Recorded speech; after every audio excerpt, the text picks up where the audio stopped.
I've got a good one this time, folks. This is going to be good. This is going to be good.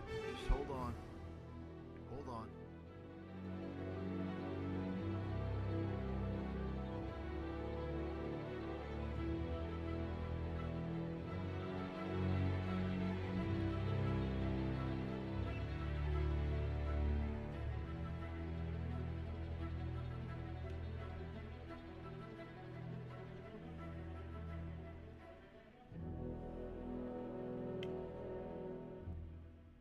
You people are in for a treat. You're in for a treat, folks. This is a world-class fucking takedown. Nobody can do this, what I'm going to do. Nobody in the world can do what I'm going to do today. Why am I the only person doing this? I'm a $10,000 per hour guy, and I'm doing this for free. I don't monetize because it's a scam. I don't sell ads for scammers. I don't put people who watch my content into harm's way for a buck, because I'm not a satanic, money-worshipping piece of fucking trash. I'm not a loser. You got it? Boom.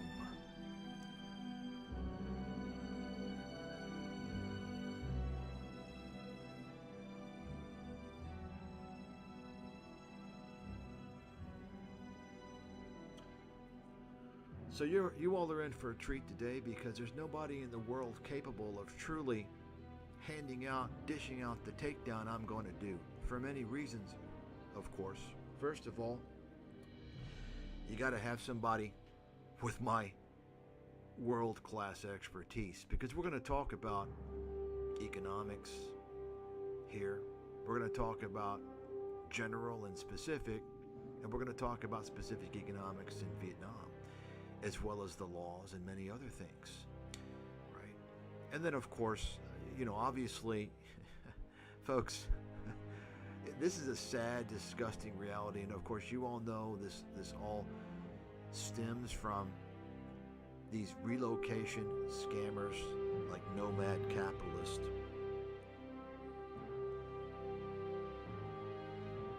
YouTube's a fucking scam. In fact, go on the what is it called? There's a if you've got a YouTube channel, there's like a weekly or some type of an update to the right. It's some clown. I forgot the name of his channel. He works for YouTube, and he tells you like, oh, we're changing our profanity policy. You can just look that on YouTube. Take a look at the comments I left on his video. I said, look, this whole YouTube needs to be shut down. It's a scam. What are you talking about, man? Just to take a look at the comments. So this channel is probably going to get shut down pretty soon, by the way. You all know what I'm talking about. YouTube is such a fucking scam. It's a disgusting, despicable scam machine. And every single motherfucking person on YouTube who's on YouTube monetizing is a fucking scammer. You write that the fuck down. Somebody out there going to debate me? Huh? Come on, bring your money. Let's go. You can't win against me. You cannot win. I state facts. Irrefutable facts that I can prove. See, you might think you can win because you're fucking stupid. You're too dumb to realize, right? There's a lot of people that know me. There's a saying about me: don't bet against status unless you want to lose your fucking money. So, and I've explained it before. YouTube, even people who didn't start out scamming on YouTube, they become scammers. YouTube tricks them, manipulates them, turns them into scammers, and the money gets to them. Everyone is monetizing on YouTube, and there's probably some people who intentionally don't monetize. In fact, I ran across one person on that video who said, I don't monetize because you got too many scam ads, and I don't want to be associated with scam ads. That's right. I was pleased to see that. I think it was a female. Go on to that, find that video. Something about YouTube's changing its policy about profanity and monetization. Okay? Anyway, we're going to begin here shortly. This is going to be good.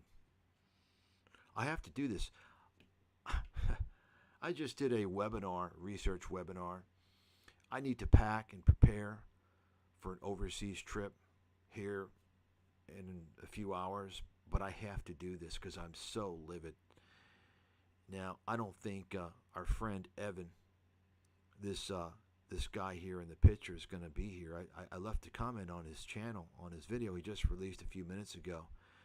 And notice, if you notice the time he releases it, this guy's in Vietnam. So it's like he released it at 3 o'clock in the morning at Vietnam. Why? Well, you know why. Because it's 2 p.m. or I guess 3 p.m. Eastern. Is it 2 p.m.? Yeah, 2 p.m. Eastern Standard Time in the U.S. You understand? So he wants to target the people in the U.S. And we're going to talk about that because these grifters, man, they're exploiting people's desperation, and they're putting them in harm's way with disinformation. And what they're doing, they should have repercussions, legal repercussions. The problem is, like all these people in Asia, Southeast Asia. Let me fix my volume here. How's that volume? Volume okay? I think I jacked it up here a little bit.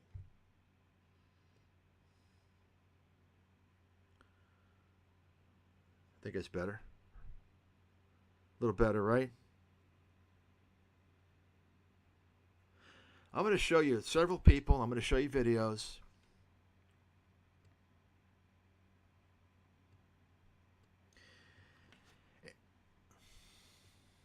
Yeah. And so let me tell you guys how it works. Okay? And this is probably the same way it works in all developing countries, but I know this is the way it works in Southeast Asia. But I'm quite confident this is the way it works in developing countries.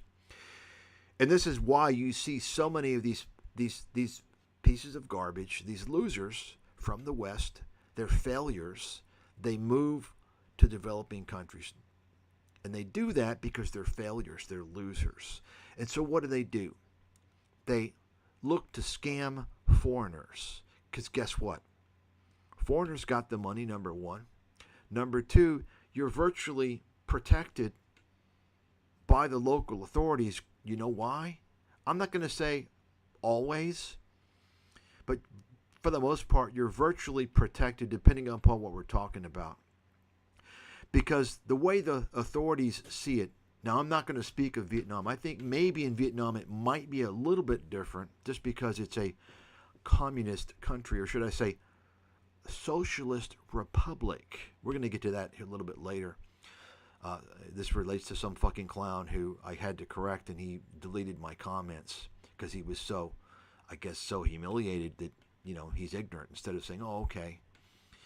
But in virtually all of these countries that I'm aware of in Southeast Asia, and I have to believe all of the developing world, the local authorities don't give a shit if foreigners in their country are scamming, defrauding foreigners. You see?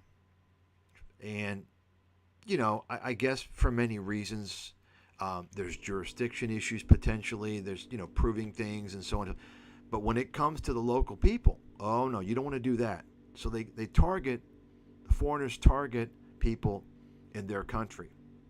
Now, when you're talking about things like boiler room scams, right? Of course, Thailand has the infamous for that. The stock boiler room scams have been going on for decades in Thailand. They've clamped down on that a lot, but really think about it. Why do you think these countries clamp down, folks? Only because of international pressure. You think Thailand gives a shit that there are foreigners in their country pulling scams, fake stock scams, mainly to Australians and British people? They don't give a shit. Who do you think is folks, let me explain to you how it works in these countries. The foreign criminals who do those things are paying off the officials. The Thais are making money off that shit. They know it's going on. The Thais are infamous for that shit, probably worse than any other country. Okay? Now, when it comes to smaller scale scams, kind of like this thing, you can retire in Asia on $1,000 a month, shit like that. I mean, to me, that's a scam. We'll define what a scam is, and you can decide whether it's a scam or not. Okay? To me, that's dishonest. They're making money deceiving people, disinformation. But of course, think about it. If you are officials of that country, it's free PR. You're bringing people in. They're not going to dislike that, are they? Typically, right? So let me get it and I could talk about scams in Asia for a long time. The boiler room scams these days now are, and they've been gradually shifting to Cambodia for quite some time. Now that the Chinese have formed a large mafia presence in Cambodia, many parts of Cambodia, this is why you're hearing about a lot of these boiler room scam shops, these scam centers in Cambodia. It was bad even before they moved in, though. Philippines has always had a problem, but I think it's fair to say, and I think actually more recently, Philippines is kind of becoming a problem again. But for a while, it was more focused in Thailand and Cambodia. Okay. Vietnam, I don't think so much. I don't think so much. I think if there's scams there, well, they're going to catch you there. And in Vietnam, it's not like Thailand or Cambodia. You can't pay off these. I mean, you can pay. I'm not saying you can't, because you can. Bribery is everywhere in the developing world. Okay. I mean, you could say it's actually everywhere in the world, but in the Western world, in the advanced world, it's kind of off limits. It's only to certain people, right? In the developing world, it's not off limits to anyone who has money. Okay. So in Vietnam, they do have bribery, no doubt about it. But I'll just tell you, it's not as bad as Thailand. I don't think so. I mean, Thailand, it seems like there's a culture of bribery. In Asia in general, you have to understand that bribery is somewhat cultural. It's somewhat of a given, depending upon the situation. There's different, and this is why you hear about, you almost have to do business in some of these countries, you have to give what is considered a bribe, right? It's standard practice. But of course, if you're a foreign company, a publicly traded company, say from the U.S., and you do that, you can get in deep trouble. I think, matter of fact, there was a company out of, I forgot what company it was. I want to say Intel. You can look it up. They got in deep trouble. And the reality, it's customary. But we're not talking about that. We're not talking about giving, favors to get things done. We're talking about individuals who are targeting a certain demographic of people. Think about that. Individuals that are Western, from advanced countries in developing countries, and they're targeting a certain demographic of people in the West. Who are they targeting? They're targeting anywhere from unfortunate people to low-income people. You can decide whether or not it's the same. Basically, people who don't have much of a means. People with low income, for whatever reason. Oftentimes, people who are looking to retire, or retirees who just don't have enough money. And of course, I know about that problem more than anybody else in the world, because I predicted it. I laid out what was going on 20 years ago in a book when I wrote about the toxic effects of free trade with Asia, specifically with China, and how it was eroding, destroying America's middle class. So nobody knows about this better than me, the guy that was banned. Doesn't it seem like, the good guys are banned, right? The scummy guys, the evil people are promoted. The scammers are promoted, right? So this guy, he goes by Evan Ah, and I'd like to know his real fucking last name. Folks, these people who hide their name, I'm telling you right now, there are skeletons in their fucking closet. Deep in their fucking closet. It's inevitable. Tell me your fucking name. Give me your full name, buddy. Why are you hiding? Now, I'll talk about this guy's seemingly shady background here in a second. But let me go over the main pitch, what these people are doing. And folks, they've been doing this for a long time in many of these countries. Philippines, Thailand. You see it off and on in some of these countries in Latin America. But you see it a lot with people in, and of course, it's a Vietnam right now is the hot country. This is the one where you're getting most of the bullshit now, especially in Da Nang. And I got a lot to say about that. In fact, most of the people we're going to talk about today are grifters in Da Nang. Okay? Got a lot to talk about that. Or let me just give you guys an insider, little inside information here. I have to be, I can guarantee you, the first person in history to give Da Nang, which is, you all probably know Da Nang, Vietnam. I call it Hanoi Light. So if you ever hear that reference, think of me. Nobody's ever used that. It's a term I created about 5 years ago. I've never heard anyone use it. I think it's a very insightful term. Hanoi Light. Why do I call it Hanoi Light? And you never hear this, by the way. Because if you've ever been to Hanoi, you'll know the people are a lot different than in southern Vietnam. Now, I'm not going to sit here and allude to the differences, but you can imagine. Okay? The way the people are is much different than the way that they are in South Vietnam. And it's not a good thing, put it that way. Now, I'm not saying the people of Da Nang are bad. It's just that they're a little bit, they're nice, but they're relatively cold. Let's say they're relatively cold, and I say relatively relative to people from Saigon, okay, from South Vietnam. So Hanoi is Da Nang is not like Hanoi. It's kind of Hanoi light, right? Light. And if you look on a map, you'll see Hanoi is kind of in the middle of Hanoi and Saigon. So when I refer to that, it has relevance. Why? Because there's very little ability, if any, for foreigners to assimilate into Da Nang, which has a lot to do with what these grifters are telling you. Right? Number one, you ain't gonna meet no girls in Da Nang. I can guarantee you that right now. Now, obviously, there's going to be exceptions, but I'm just saying, by and large, you ain't going to meet no girls there. They're not interested in meeting foreigners. It's a very closed mindset. This is not Thailand or even Saigon. So there's nothing to fucking do there. It's boring as hell. They're not going to tell you that. I'm not going to talk too much about that because that's not a big deal.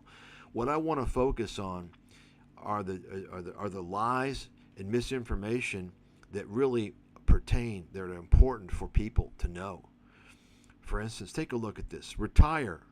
And you probably heard these videos. Retire to Vietnam. And this guy wants to tell you there's so many people. It's so happening now. It's a trend. So many people are retiring in Vietnam. Wait a second. How can you retire in a country that doesn't have a fucking retirement visa? You can't. It's impossible. So by the sheer mention of that makes you a fucking fraud. You cannot retire in a country that does not have a visa that allows you to retire there.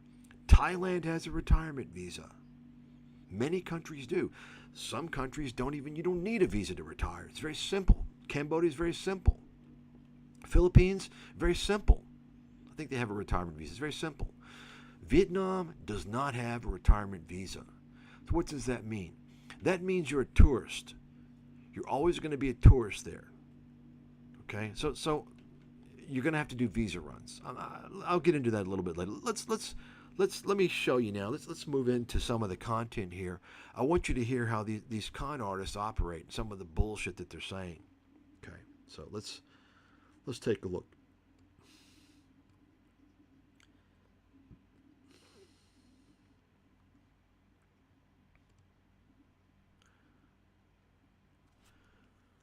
Now, unfortunately, because of the delay, I'm not going to be able to, I can't hear anything from my microphone in my laptop because my microphone mutes that out. So I have to wait for a. Have to listen on another device for a delay. So that kind of sucks. Kind of sucks. Actually, I should try pulling out the mic and see how that works. But we haven't had success with that. So anyway, let's go ahead now.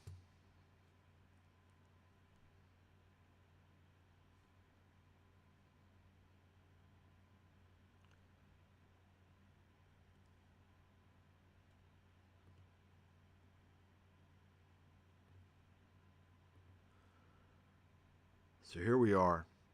Here's this guy's channel. So take a look. You can see his name, Evan whatever. I mean, sounds to me like he's hiding his last name. Now, let me tell you about this guy. I don't know a whole lot about this guy, but from what he said, he claims to have been a teacher in Canada.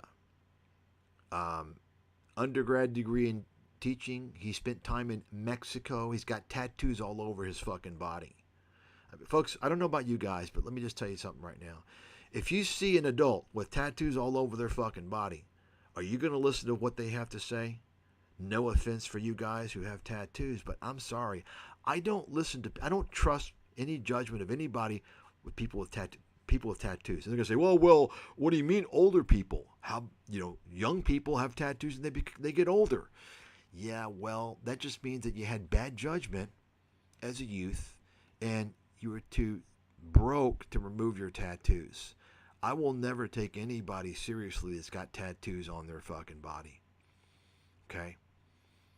I mean, and I think that's reasonable. If you don't think so, well, you're probably a dummy.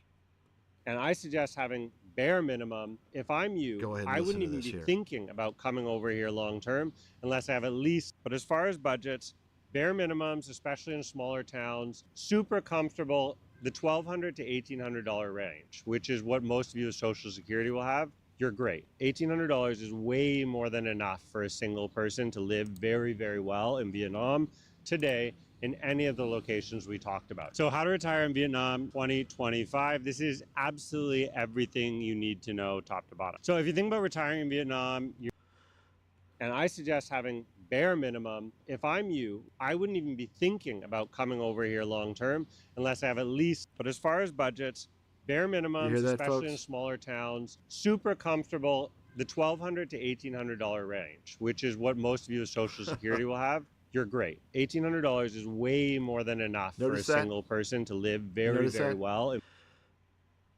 You notice the old people he shows, and he's talking about Social Security, so that's his target audience, okay?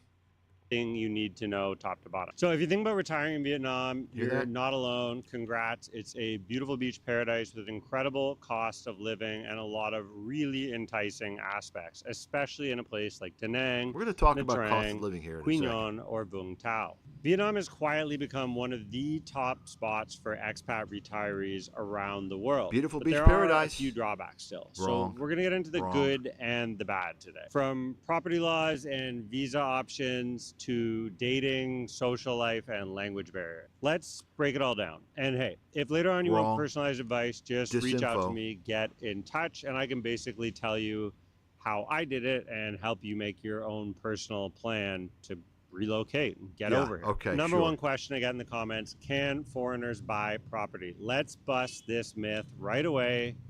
No, you can't. Yeah. You cannot. For an hourly fee. For an hourly fee, he'll tell you. You can't own a piece of Vietnamese land. It's impossible. You cannot do it. The land belongs to the people and is managed by the state. What you can do is become... Everybody knows you can't. A leaseholder or invest in a unit such as a condo. Everybody knows that. Apartment. So you can legally buy condos or apartments, but there's also a Vietnamese quota. So long as only 30% of the building is foreign owned, you're good to go. So in a major development in Da Nang, for example, up to 30%, I'm hoping to meet a local woman. You're likely one of them. My audience is like 90% male, and pretty much everybody who watches me is 45 or up, all the way up to 65, 75, etc. See that, folks? So, guys, this is for you. It's definitely possible to date local Vietnamese women, but you have to be respectful both of them as women and also of the cultural differences and what's normal here. So a different kind of patience, Look at that. calm, and even sort of You see that? Showing the girls in the bikinis.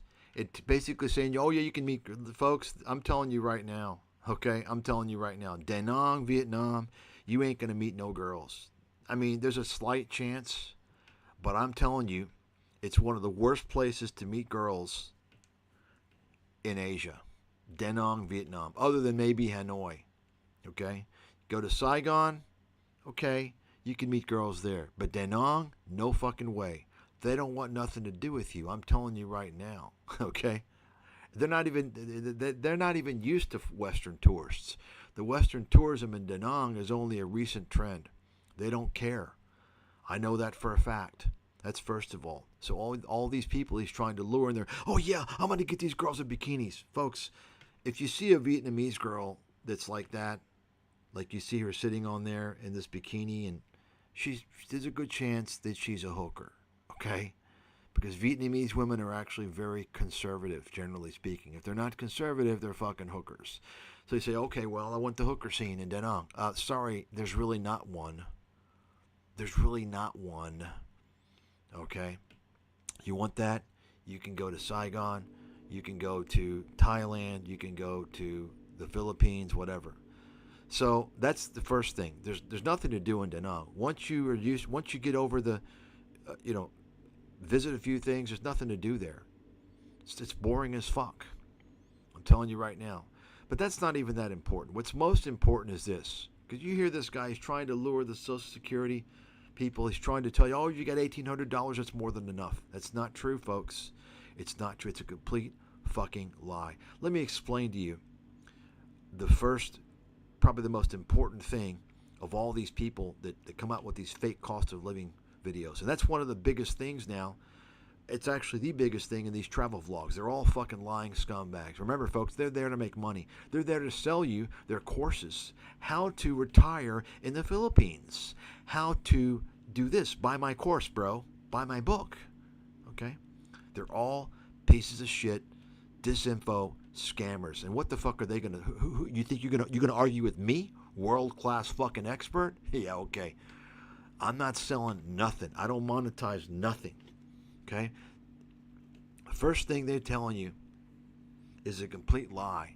Why? Because what they don't tell you is that if you want to survive, exist in one of these countries, on whatever they're saying, whether it's $1,800 or $1,000 a month, you got to collapse your standards. Your living standards have to be collapsed into a fucking shoebox.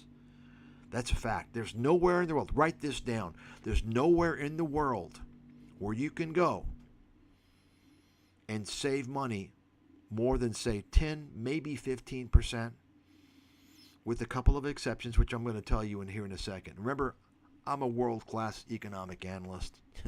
Most of you listening to me already know that. And I'm well-traveled.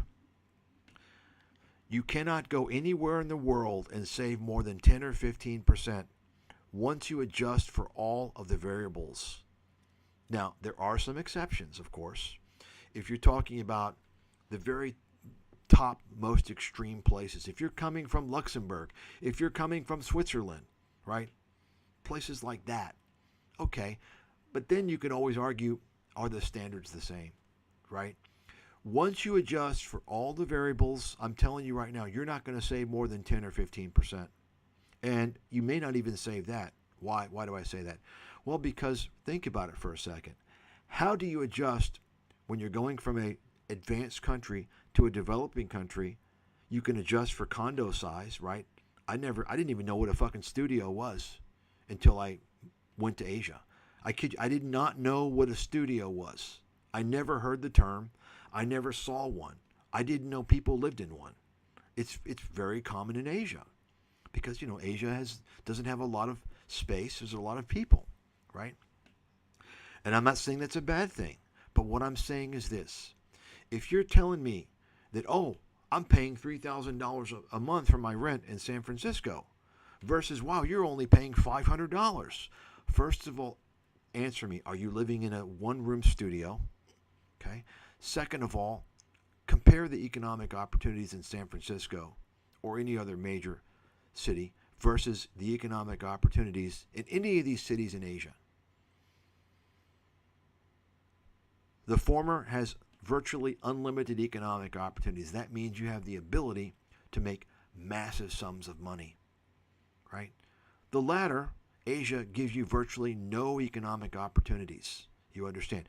Real estate value is primarily based on three things that everybody knows about: location, location, and fucking location. And what's location? Location is what? It's mainly economic opportunity, desirability. What's desirable about real estate? An amazing tropical oasis. Okay, that's fine. Hawaii. Okay. Waikiki. Okay.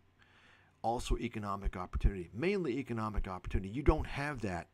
The locals don't have economic opportunity in these countries in Asia. The people that have primarily the economic opportunity are, number one, they already have the money. Now, we're not going to even question where they got that money from their parents. Where did they get it? We're not going to even talk about that. Okay? Number two, either bribery and or they know the officials. That's how it works in the developing world, folks. I don't know why no one else has said this. Nobody else in the world. I guess it's not politically correct, but it's fucking true. Okay? It's very corrupt. You don't have anything remotely resembling a meritocracy in these countries in Asia. That is to say, there's no opportunity. The only opportunity is related to corruption. That's the way it works. Okay? So, think about that for a second. Say, well, does it matter to me? Well, there are some people who are going to move to Asia because they listen to this guy's videos and thinking, well, okay, I'm going to move there. I'm going to have a family. Oh, really? So your kids are going to go to school there where the education is fucking shit? It's useless?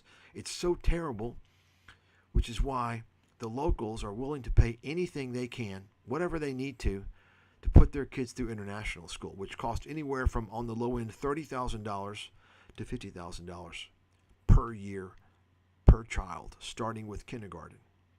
These are all factual numbers, folks. Fact. You don't hear that, do you? You never hear that, do you? You probably have heard, oh, I'm living like a king in Thailand or in Vietnam on $1,500 a month. Living like a king, right? Then you know you're dealing with an idiot.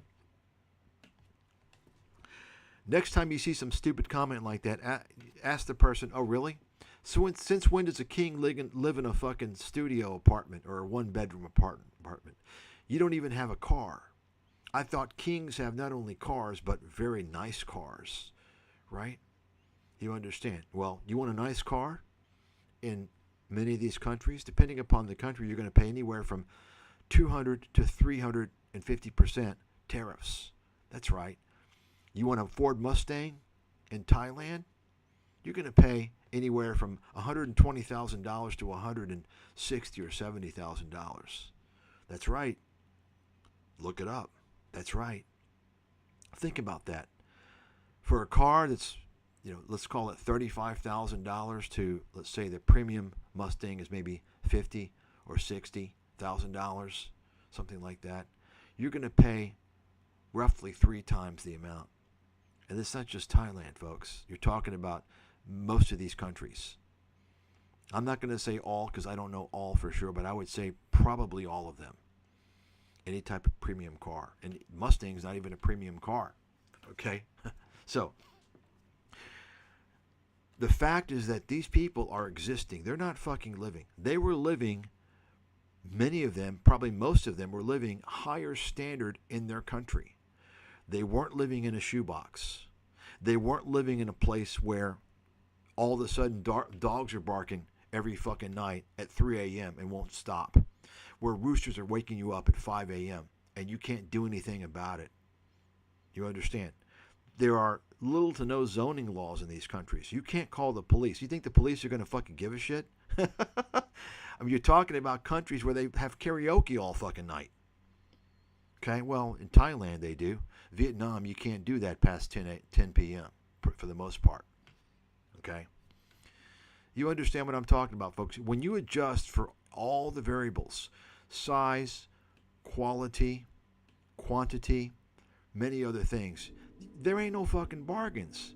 They don't exist. But people want to believe, just like they want to believe the televangelist. They want to believe Joel Osteen and Benny Hinn, right? But I'm here telling you, these people are lying, and they're doing that to make money. It's all a fucking business for them. And we're going to take a look at this guy's business. Let's listen a little more of his bullshit video.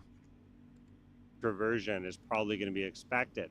This isn't like a hookup date look. On the first night. Take a look at the culture, tattoos. Which is a good thing if you're actually serious about being here long term and retiring and finding a companion. Definitely avoid Tinder. It's flooded with scams, escorts, BS artists, and all kinds of possible boom scenarios you just don't want in your life if you're a real serious person. They're definitely freelancers just looking to extract money and not interested in a relationship or dating or you as a person, which is not going to solve the loneliness problem. Like you? So I would definitely suggest taking some language classes, joining a community. Let me tell you something, folks. Yeah, avoid Tinder, avoid YouTube as well. YouTube ain't any different than Tinder. Full of scams and bullshit. Let's take a look here. So let's take a look. I want to. So he's got two channels. This is the channel here. Evan whatever, some Canadian guy, okay, with a shady ass past, by the way. And so what I want to show you guys, it's a big fucking circle jerk. You know, I've been talking about the circle jerk, the syndicate, folks. I exposed all this shit 20 years ago when I exposed the gold pumping syndicate. All these scammers form syndicates, even these people, okay?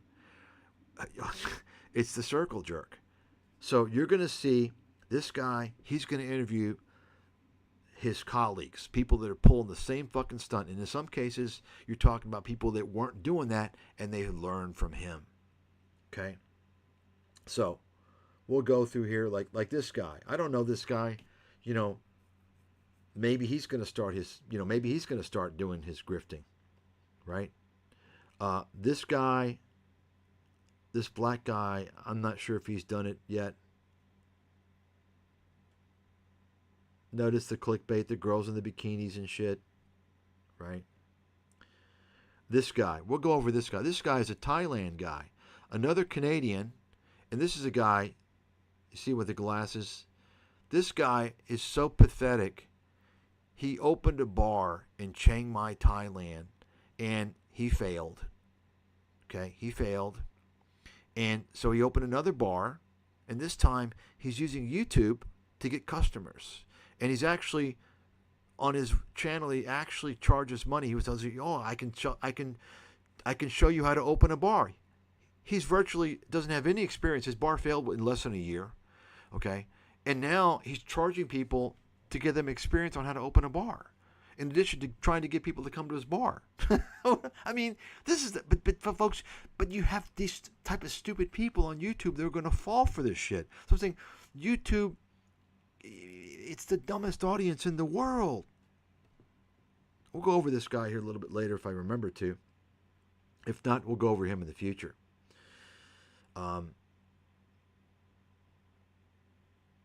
So all these people, they're going to tell you the amazing stories. You're not going to hear a damn single person tell you a single bad thing about these countries. It's all going to be great. It's all fucking roses. Folks, I'm going to tell you the fucking deal. I know these countries better than any of these motherfuckers. I can guarantee you that. And guess what? I'm not selling you nothing. Okay? But guess what? Most people, we'll go over her too. Most people, because she's doing the same thing. Most people who hear me who don't know who I am, they're going to instantly just, oh gosh, I don't like you. I don't believe you. You're just a bad person. You're a rude person. I don't want to hear that. You understand? These are the dumb people. The stupid fucking idiots. They fall for a nice guy smile. The Meet Kevin. They fall for that. This guy's kind of a Canadian Meet Kevin, right? The nice guy. Oh, it's all great. And yeah, I'm a genuine guy. You see? So let me show you now.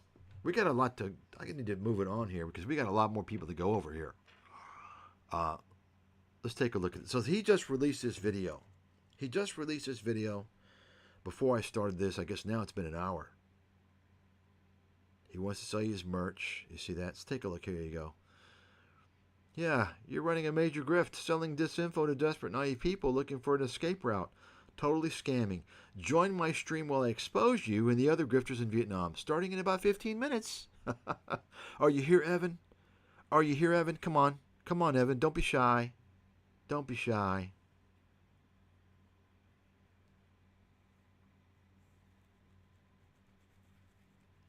Let's listen to this now. This is how I retired in 5 years, starting with $0, no savings, no investments. Old people, see that? I think the answer is going to surprise a lot of you, but it was fairly straightforward. I'm also going to talk about what I'd do differently if I started over with $0 today, as opposed to in 2018 or before COVID. I'm also going to do this like countdown style. So it's basically 8 steps from. So you hear that? Of course, scratch. He retired with $0. So ask yourself the question. Is it even possible? How can you retire if you don't have any money? If you have $0? It's not possible. He's obviously a fraud. He's obviously a fraud. Take it from me, former Wall Street financial advisor. I advise people in retirement as well as many other things. But you don't need to be a Wall Street advisor to know that you can't retire on $0. You see, folks, they sell the dream. They sell the impossible. You understand the typical line these guys push, right? Well, he sounds drunk because probably, I would say, from my extrapolation from his past, this guy's a major fucking drug guy. That's what I would guess. He's done a lot of fucking drugs in his life. That's my guess. Which, explains why he's broke and scamming and lying to people. The problem I have with these pieces of trash, folks, is they put people in harm's way. Not only from selling scam ads on YouTube. And what do you think the ads are going to be for these scam channels? It's going to be more bullshit, get rich quick, escape your miserable life, and retire rich. Those type of fucking video commercials, right? The problem I have is you have people making life-changing decisions because you have a lot of stupid, mentally ill, emotionally distraught people on YouTube, low IQ, and they think that they're competent, but they're not. Newsflash, you people on YouTube, you're not competent. 99.99% of you are not competent. You're dumb, you're naive, and you're falling for the bullshit. Okay? And so they're going to listen to these guys, and they're going to move to these countries thinking that they can afford this and that, and not knowing that the pollution in and of itself is going to reduce their life expectancy, okay? And the toxins in the food. Do you understand? No, you don't. You all don't know. Let me explain something. I've never said this about Thailand because I don't think it's near to the extent. In Vietnam specifically, the food and beverages are littered with carcinogens. I'm not saying all of it is, but you got to be very careful. And you got these broke dick losers bragging about their $1 meals in Vietnam, the street food. Folks, you want to avoid street food in Vietnam. Let me repeat that. You want to avoid street food in Vietnam. Is all street food going to get you sick or give you stomach cancer? I'm sure it's not. But you're not going to know which one's going to give you stomach cancer. You're not going to know until it's too fucking late and you're stage fucking 4. Now, I'm telling you right now, none of these motherfuckers talk about that. They don't talk about the biggest problems in Vietnam or any of these other countries. The biggest problems are, number one, public safety. There's no public safety in these countries. What does that mean? That means you can lose your fucking life simply by walking down the street. Okay? They don't ever talk about that. And I'm telling you, it's a big fucking problem. It's a huge problem, depending upon where you are. In Vietnam, it's a tremendous problem. It's a tremendous problem. They don't talk about it. I could talk about this for days on end. How many times I've almost lost my life due to public safety issues. Let me give you one example and I'll move on. Okay. There's virtually nowhere you can walk in Vietnam. Even buildings. If you're talking about a building like a high rise, many of these high rises you think that's for walking, like near the building is for pedestrians. Folks, they put their cars there. They put their cars everywhere. I have been walking near a luxury high-rise residence. Okay? Turned around because I sensed something, and there's an SUV literally 2 feet following me behind me on the walking area of the residence. This is how the people behave there. This is how they think. I kid you not. I mean, it's hard for me to really give you a sense of this. You're talking about, imagine an apartment building that calls itself luxury, okay, and is anywhere from $2,000 to $4,000 per month, and you go outside of the building, and you're walking, you're still like near the building, and you're walking towards the street, you're still in that little area, and then all of a sudden there's a fucking truck following you, right? They're waiting for you to like get out of their way. That's just one example. Okay. I mean, I could go on. I've got videos. I've got pictures. So public safety is a huge fucking issue. Now, it gets much worse than that. Because remember, we're talking about retired people here. And let me tell you something. One of the most dangerous areas I've ever seen in my life is Da Nang. Now, last time I went there, was it as bad as before? No, it wasn't. But in Da Nang, it comes in 3-year cycles. See, I know more about Da Nang than any of these motherfuckers on YouTube. In fact, probably more than most Vietnamese. The property development in Da Nang goes in 3-year cycles because they have the property auctions every 3 years for the most part. So after the auctions go, they've got all these people from Hanoi who basically own the whole of Da Nang. They buy all the property. I'm not going to even get into that, where the money comes from. That's a whole nother fucking topic of discussion. But they build the buildings, right? And so you have insane levels of construction. I'm talking about, you can't even believe it until you see it. You cannot believe it. And when you see it, you're still... It's insane. And it's insanely dangerous. So think about this for a second. When you're retired, what are some of the most important things to consider? First is the visa. Do they have a retirement visa? You can't retire if they don't have it. Vietnam doesn't have it. Okay? And probably more important than that is your public safety. How safe are you going to be? Because you know what? You don't want to find yourself in the hospital. You're going to be there anyway by natural causes, hopefully. You don't want to find yourself in the hospital because you fell into a manhole that you didn't see, or something that you just fell in. And I have literally seen in Da Nang, I kid you not, and I have somewhere video of it probably, on the main road of the beach. I'm talking a gaping hole about 10 to 12 feet wide, 14, 16 feet long, and probably 10 to 12 feet deep. Okay? And virtually nothing there, no barriers. And I was told by the person that worked at the bar, there was a bar at the time, Apocalypse Now, it's no longer there. The people that worked there, I said, man, what is this? I mean, I can't believe this. This is, people can die, people can fall in this. I said, yeah, many people have driven into this hole. I kid you not. So we're not talking about one-off. This is normal behavior in these countries. So, Vietnam is not used to Westerners as much as, a country like Thailand, which is not exactly a mecca for safety standards, but it's going to have, they're more familiar and they're more, a little more modernized.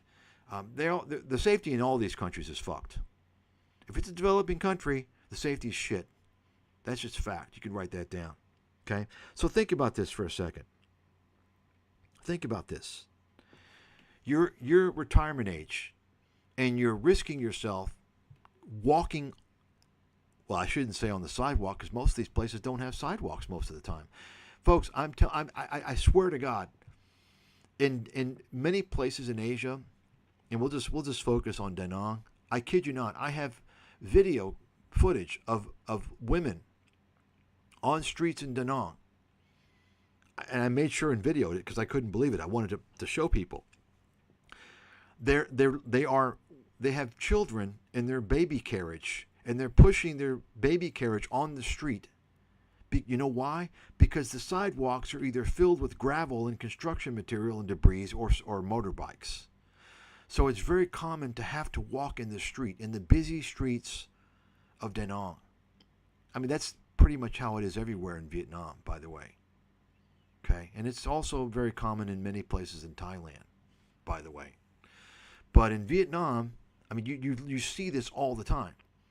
Can you imagine women putting their stroller with their infant on a busy road? I mean, that's not acceptable. But it's their own country, it's their own people, it's their own government. They can do what they want. All I'm saying is this.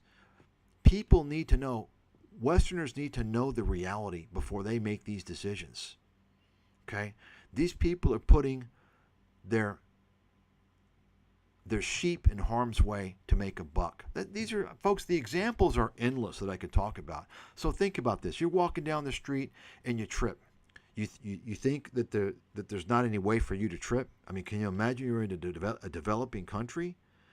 The sidewalks are fucking broken. There's all kinds of shit all over the place. You can twist your ankle. You can fall easily, especially if you're old. And guess what happens then? If you don't believe me, take a look. Go online. Well, you can look at ChatGPT now. Otherwise, you can go in Harrison's Internal Medicine, Book of Internal Medicine, and you can look at the statistics. Or you can look maybe even in a pathology book, and it will tell you if an elderly person, let's say over 65, breaks their hip, the chances of them surviving, leaving the hospital, aren't too good. It's called hospital-acquired infections.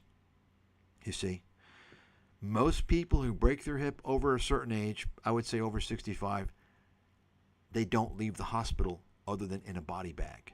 Yeah, you all probably didn't know this, did you? You can look it up right now. Somebody look it up right now and tell me what the stats are. I haven't looked it up. I've known this for a long time. Look it up.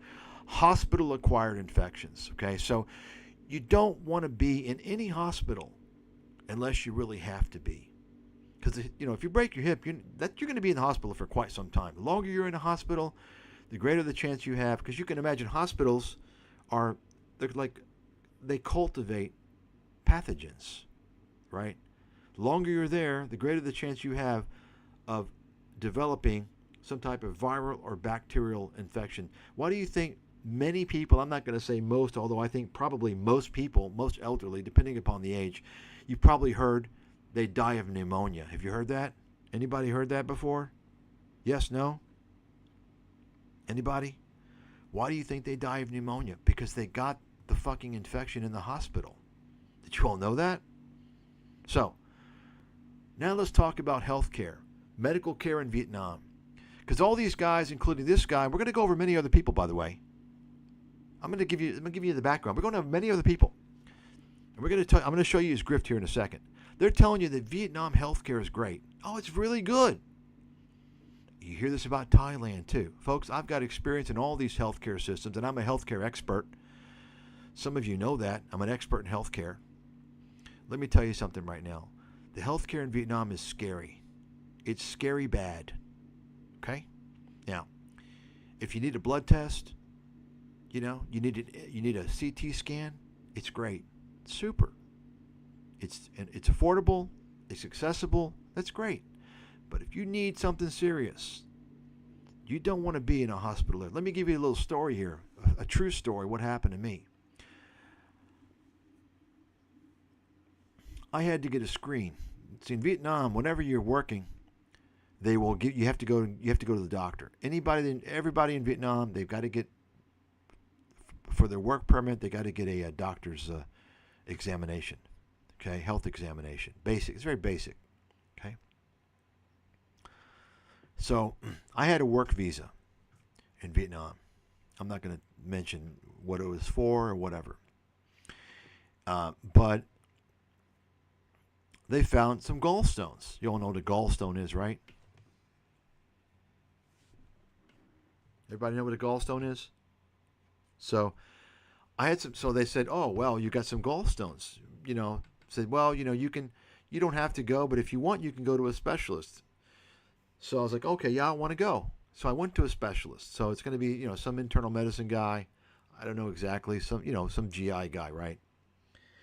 So I'm there in the office, and by the way, this is a private hospital, so it's not a government hospital. The private hospital is supposed to be the best hospitals, right? I'm in a private hospital, and so you know what the doctor tells me? He's like, "Oh, well, we looked at this. Just did a ultrasound. That's how they found ultrasound." He recommended surgery, and I said, "What?" I'm like, "What?" Now, I don't know if you guys know anything about gallstones. I know enough about medicine to know, and pathology, health, and human disease. Gallstones are okay until they're symptomatic. Many people have gallstones, but if you have a symptomatic situation, if you're showing symptoms, right, symptoms of a gallbladder issue because of the gallstone, blocked gallbladder, right? If it's blocked, it's going to cause some symptoms, some problems. You're going to get jaundiced, right? You're going to get yellow. Your skin's going to turn yellow. You're going to have problems, and you're going to know there's problems. And a gallstone, if the stones block your gallbladder, it's an emergency operation. It's one of those things. It's kind of like an appendicitis, right? Doesn't really do anything, but if it's if you got to get the emergency operation. Okay, that's the situation with gallstones. It's many people, it's genetic, and it's also dietary. So diet can affect your gallstones, the size and the issues. If you drink a lot of alcohol, that can cause some issues maybe. But most people live throughout their lives with gallstones, and it's not a problem. Okay, I knew this, and you had the doctor at a private hospital, a specialist, recommending surgery for me. Now, I don't know about you people, but I have a kind of a rule I live by. I'm not going under any fucking knife unless it's life-threatening. Okay? You don't want to get any surgery unless it's life-threatening. And you know why? Anybody know why? Anybody? Anybody know why? Give me a guess. Nobody? Come on. The reason why is because assuming you go under in general anesthesia, that's risky. You may not wake up. So if you have to go under some type of procedure whereby you need general anesthesia, they put you to sleep, they put you under, it better be for a good fucking reason, because don't assume you're going to wake up. Okay? Don't assume you're going to wake up. A good example is, by the way, a colonoscopy. You all know the colonoscopy? The colon exam? That's general anesthesia, by the way.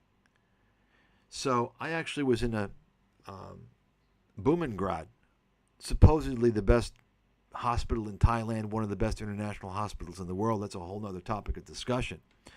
I was there one time, and I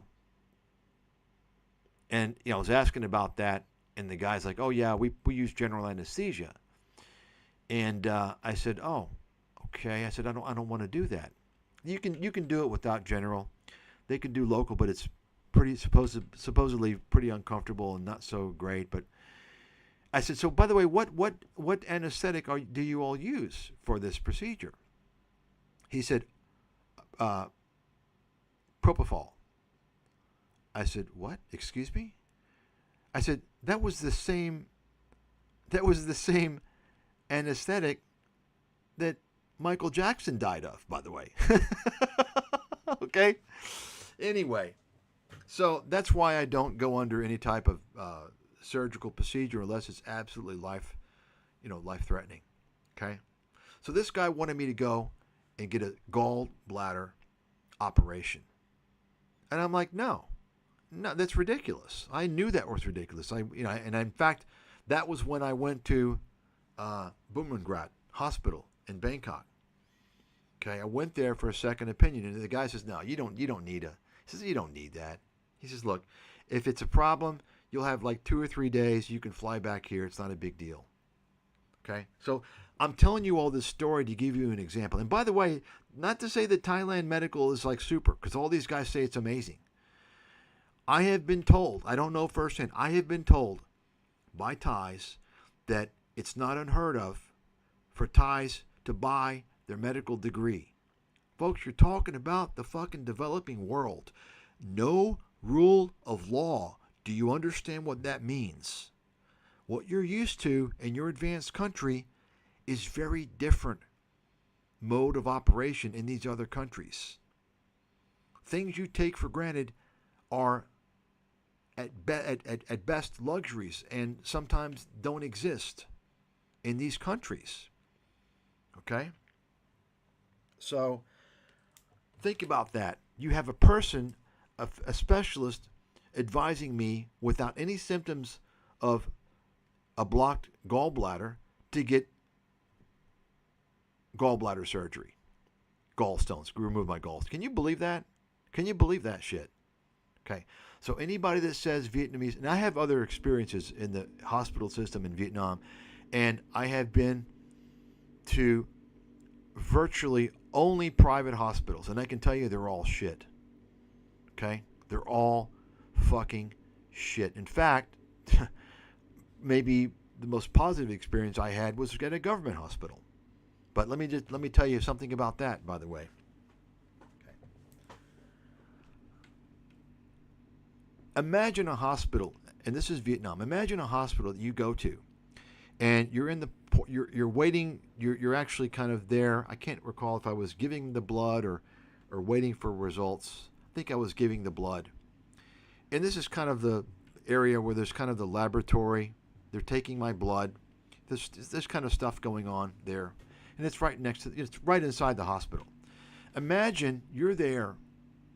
You know, it's basically, there are people there basically who are involved in testing and diagnostics. If not performing the diagnostics, then they're taking the blood. They understand the diagnostics. You understand. So these are people in that area. So imagine being in that particular area, or any area in a hospital, by the way, because anybody in a hospital should know about this. I'm in the hospital and I look up, and I kid you not, guess what I see on the ceiling?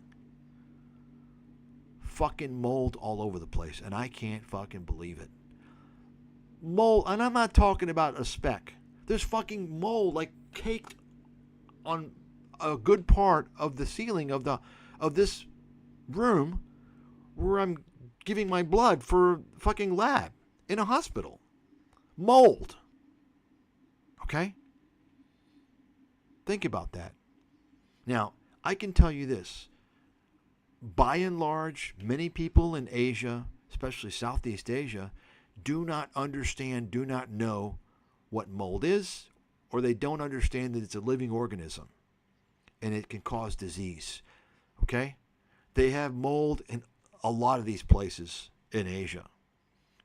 Do you think it's like America, where if they find black mold, they're going to demolish your house? No. So I'm just telling you, folks, when you're dealing with countries like this that don't have a basic understanding of things, and you have mold in a hospital, I'm not fucking joking.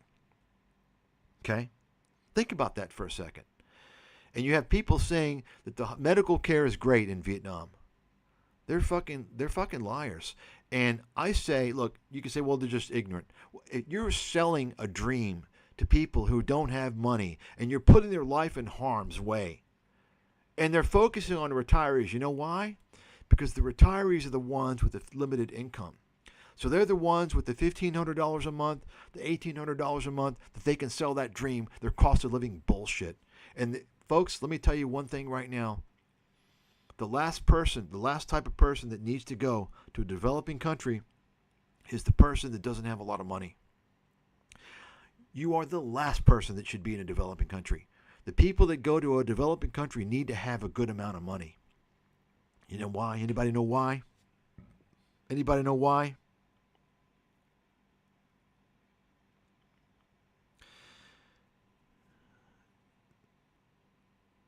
8 hour plus flight to the U.S. More like 16 or 18 hours if you're lucky. Okay, now you can go to Singapore. Singapore has good hospitals. Hong Kong, Japan. Japan is I'm going there here shortly. It's about a 6-hour flight. You can go to the closest is going to be Thailand. Acceptable hospitals. Okay. So the best stuff, I mean, that just depends on what you're talking about. I mean, that's a whole other topic of discussion, really. That's another topic of discussion. Look, ultimately, the best medical care, the highest level medical care is going to be America. There's no doubt about that, okay? Now, there's no doubt about that. Now, anybody in the world, you think you know more than me, I suggest you fucking look up who the fuck I am, because I'm not going to entertain your ignorance unless you put money on it. We're going to put money on, because I'm not here to spend my fucking life educating your ass. Okay? If I'm going to waste time on that, you're going to pay me for my time. We're going to bet on it. Okay? We're going to bet on it. You understand? So, you could also argue, some places in Western Europe, without a doubt. When I talk about high level, here's the deal. America has the best healthcare system in one aspect only. And this is why you hear about wealthy people coming to America for procedures. Yes, they come for the high-level stuff. When you're talking about intensive care unit, ICU, ER, advanced therapies, right? Experimental treatments for cancer, things of that nature, advanced cardio surgery, things like that. America has the best. No fucking doubt about it. Why is that? Because high-level, high-tier healthcare, when you're talking about things advanced like cancer, right? For instance, many other things, they're technology-based. They're technology-based. You understand that, right? R&D based. In fact, a company I was talking about earlier in the webinar, the investment webinar, was somebody asked me a question about Intuitive Surgical, ISRG, a stock I've been covering for many years. Great company. They have the Da Vinci. This is the robotic surgery. It's from America. What do you think it's from? It's from America. Okay? Let me give you an example here. And of course, the companies, they sell these things to other countries. But do you think it's the same? You're getting the same level of training, expertise? It doesn't work that way. It doesn't fucking work that way. Okay? But I'm not so sure you're going to find a comprehensive cancer treatment center. You probably have one. I don't know about Singapore because it's such a small. I'm going to call it. I really don't acknowledge Singapore as a country. I call it a city-state. They were kicked out of Malaysia, by the way. But I don't know that they have a comprehensive cancer treatment center anywhere in Asia. They may have one in Japan. Taiwan may have one. But they certainly don't have an MD Anderson. MD Anderson, the hospital in Houston, right? They certainly don't have a UT Southwestern in Dallas. They certainly don't have a Mayo Clinic. You understand what I'm saying, okay? Where people don't understand U.S. healthcare is it's so expensive, right? And the low-end procedures, the low-end things are so fucking expensive and inaccessible. That's where America fails. But you see, that's where all the money's made. So that's why it's set up that way, because Wall Street runs healthcare. So that's why I said earlier, if you're in one of these countries, in fact, medical tourism is viable if it's a low-end procedure, right? But something, you have people going to these countries for, things. I mean, even a hip and knee replacement, you're taking some risk, no doubt about it. But, a lot of people go to Mexico for dentistry, right? So if you're talking about something life-threatening, right, you don't want to be in these hospitals if you can help it. Okay? And think about it for a second. What's the chance you're going to be in a hospital in Vietnam or any of these other countries, given the poor public safety, right? You know the number one cause of death in Thailand for foreigners? Anybody? Number one cause, you can look it up. Number one cause of death for foreigners in Thailand. Road incidents on the road. They die on the road. You understand? Okay? And let me get back for a second, because we're going to play some video footage here. We're going to play some video footage. Understand, no one's talking about the toxic food and beverages in Vietnam. Let me tell you guys a little secret. Well, actually, I'm not gonna share this secret, but the food, you have to be very careful. Okay? I'm not saying all the street food, all the cheap food is toxic, but you're not going to know it probably. I know some people, some Vietnamese people, who stopped eating street food, stopped eating the cheap food, and guess what? They can't eat it now. When they try, they get sick. You know why? Because their stomach's not used to it now. Okay? You have people in Vietnam that typically know, because they have older relatives and friends of relatives. They've seen it. They know about, for instance, the bag attached to the side of your waist. You all understand what that means? There's a plastic bag in a tube attached to your waist. Like, they know what that is. They know when they see someone like that. I've been told this, by the way. How do you think I know this? When they see someone like that, they know they don't have much longer to live, because they have stomach cancer. It's very common in Vietnam, right? You think you're going to see medical journals report this? You understand there's no fucking transparency in developing countries? They don't report this shit. You can't even, folks, you got to understand, there have been situations in Vietnam where people have protested against the chemical environment, the hazardous environment, and they get thrown in prison. People don't understand what the fuck's going on in these countries. They're told all this fucking bullshit by these grifters trying to sell their shit. It's all a bunch of disinfo and fucking lies. Something needs to happen to these people. Somebody needs to contact the Federal Trade Commission to go after these people. Most of which are working illegally, by the way. And let me say something else. These people are causing, in particular Da Nang, they're causing the prices of things, to goods and services, to increase for the locals. They're causing inflation. I'll get into that here shortly. Let me go over more content here, because I've been doing a lot of talking. I want to show you guys more of the bullshit with these motherfuckers. Are you watching, Evan? You want to chime in, Evan? Huh? To freedom. We're going to start with the nightmare scenario, which is everyone's sort of worst case, worst possibility, like where you could be at. And let's say the unthinkable happens to you right now in the next few months. You wake up one day and it's all gone. There's no savings. There's nothing in the bank. The market's crashed, yada, yada, right?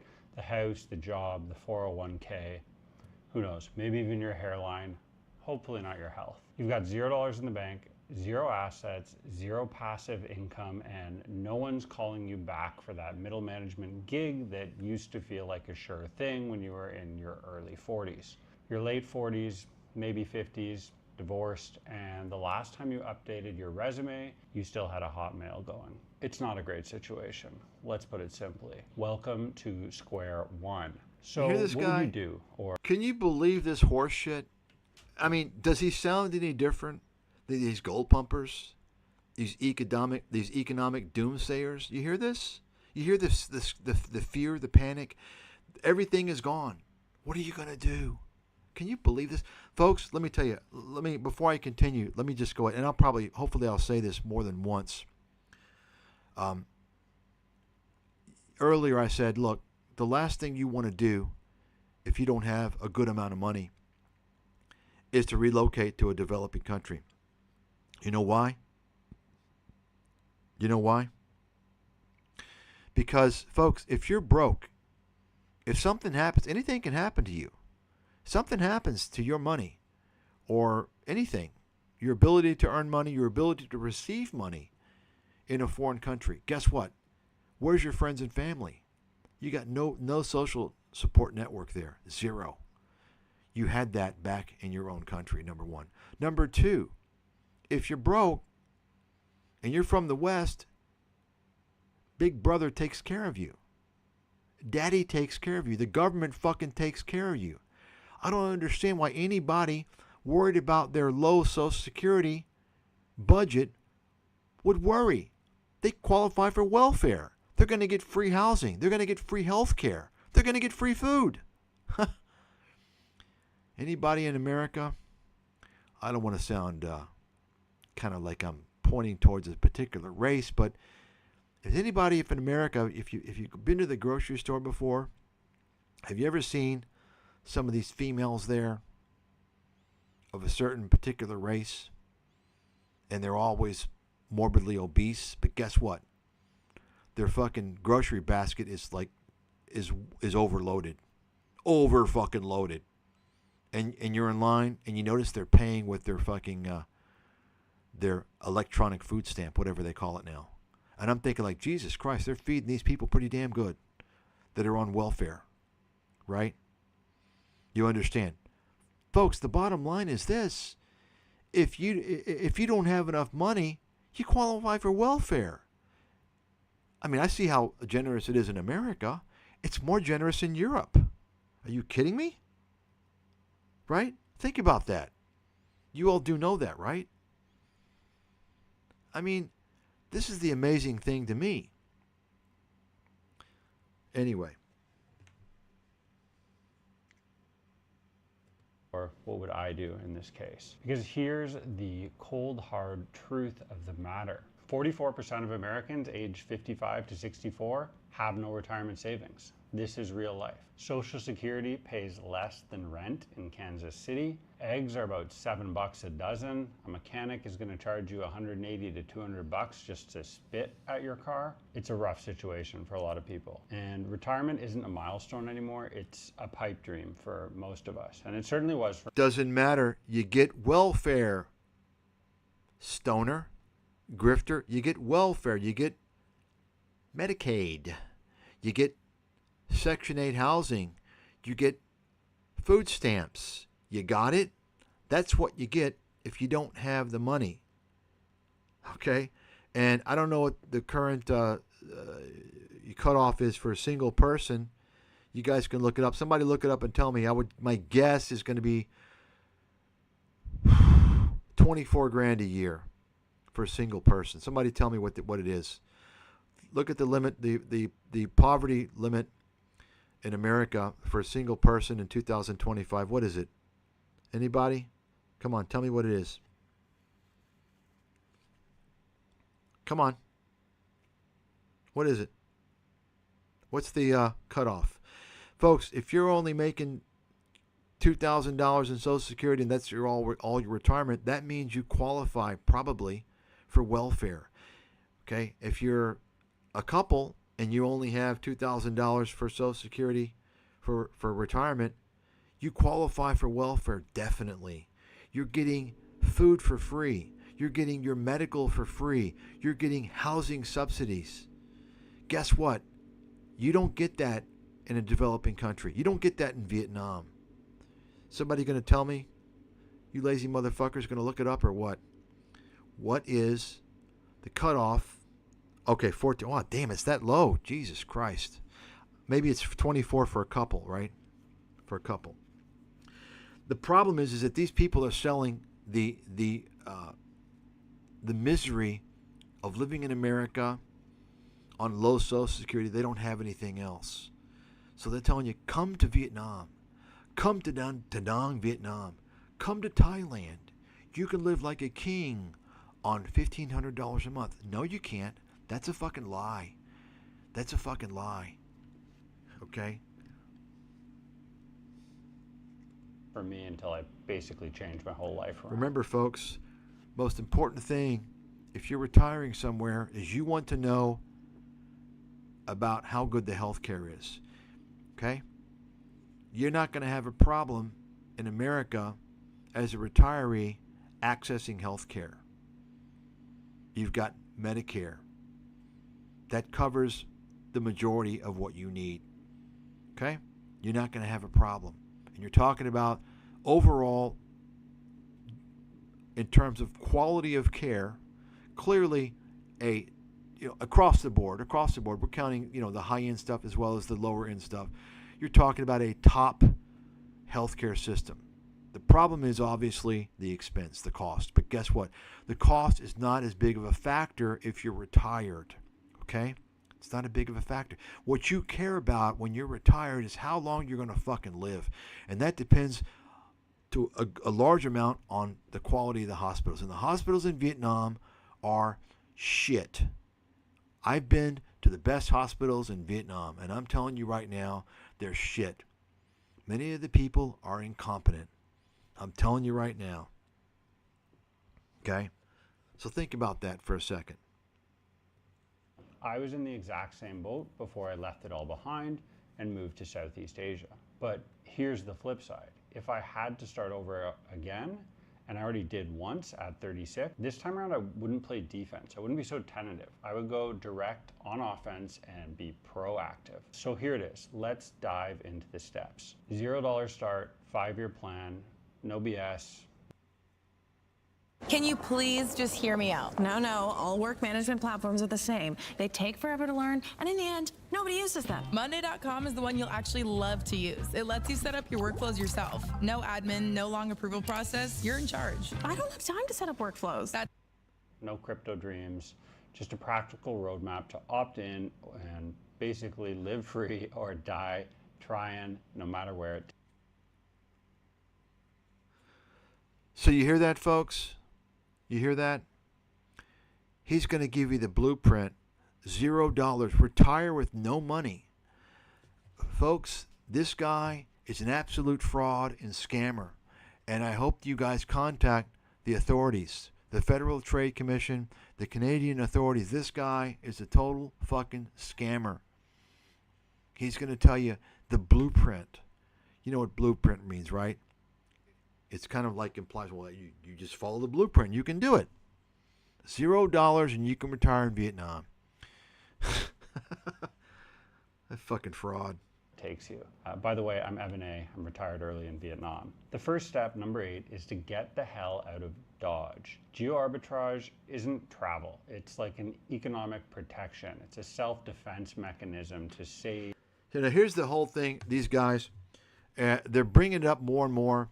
This is a kind of, I don't know if it came from Tim Ferriss, the fraudster, con man, scammer, the Amazon fake review bullshit artist, piece of trash, who launched all these ridiculous ideas. I don't know if it came from him.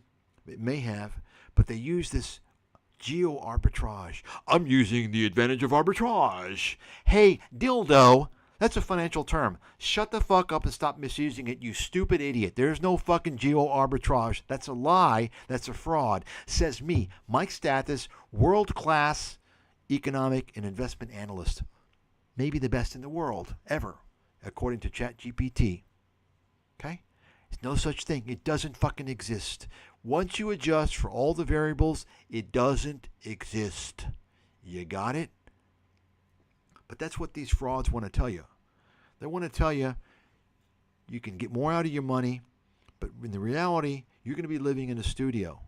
I didn't know what a studio was ever. In all my years living in America, I never heard of one. I didn't know anybody living in one. I didn't know what it was. Okay? So they're going to be living in a studio or a small one-bedroom. They're going to be living in conditions that aren't advanced world, in locations that aren't so great. Let me give you an example. Vietnam, for instance, is notorious for rats all over the place. And I'm not talking about little mice. I'm talking about rats that are so big the fucking cats are scared of them. Okay? And I kid you, folks, literally, I'm telling you, there are rats that live in restaurants that I've seen. Huge rats. They've lived there for years, maybe decades. They have their own holes. And the Vietnamese don't really care to kill them. They don't kill rats. They don't have any traps set up for them. They don't, I don't know, I think it's a Buddhist thing, because like there's like the year of the rat or something.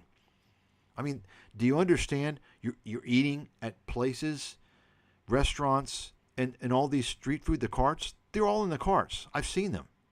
You're talking about rats, rat droppings, rat dew, rat pathogens all around the food preparation areas. This is why I say you don't want to eat street food in Vietnam. Okay?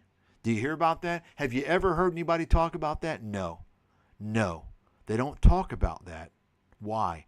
Because that ruins the dream, right? All these places are paradise.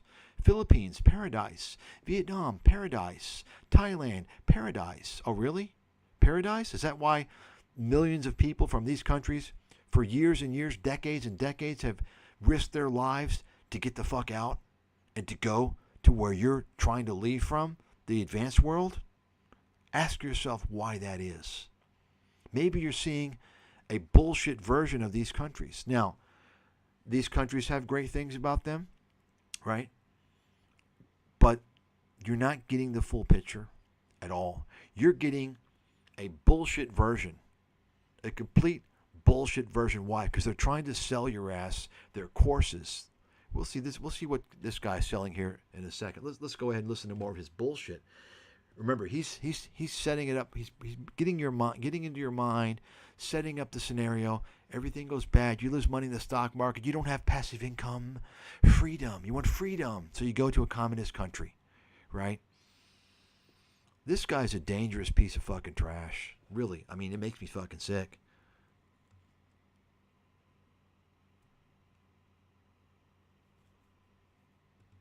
Your soul and your bank account from burning to the ground. You can't save your way to freedom if your rent or mortgage is $2,000 a month, if you're spending 30 to 40% of your income on housing alone. It's already game over if you get yourself into this situation, and I know because I was literally there when I was in Toronto. And I don't care how many coupons you clip, or if you haven't seen the inside of a restaurant since Obama was in office, none of that fire minimalism stuff is going to work if your housing costs too much. If you're paying Western price. Here's the situation, folks.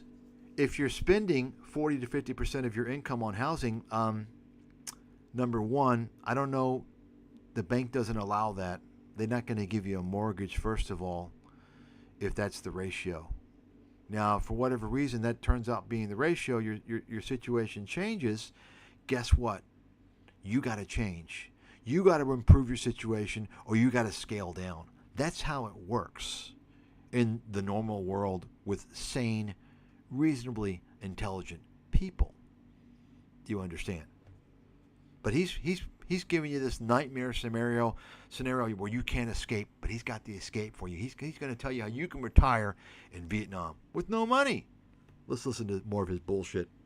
Prices for a life you barely like. You're just a slow bleed out till you're dry. There's no saving it. So I left Toronto when I realized I was working multiple jobs full time just to afford to keep working and keep up with the Joneses or the neighbors. I was a government paid school teacher. I worked in a bar and I did deliveries. No thanks. Moved to Vietnam. Smell you later. My monthly rent dropped from $2,000 to $400. A dinner went from about $60 to $3, $4. And for the first time in years, I could breathe, I could think a little bit, and I started saving, really by accident. This wasn't a vacation for me. It was almost like a minimalist retreat or a step back from the system. And basically you want to go where your money buys you time and not stuff. Trust me on this, Amazon doesn't make your life easier, it just makes you poorer faster. Number 7, kill your expenses before they kill you. This one is all about the burn rate, what's going out the door every month. The system isn't broken, it's working exactly as intended. And it's keeping the vast majority of you and I and us broke. And that's on purpose. That is how the labor market functions.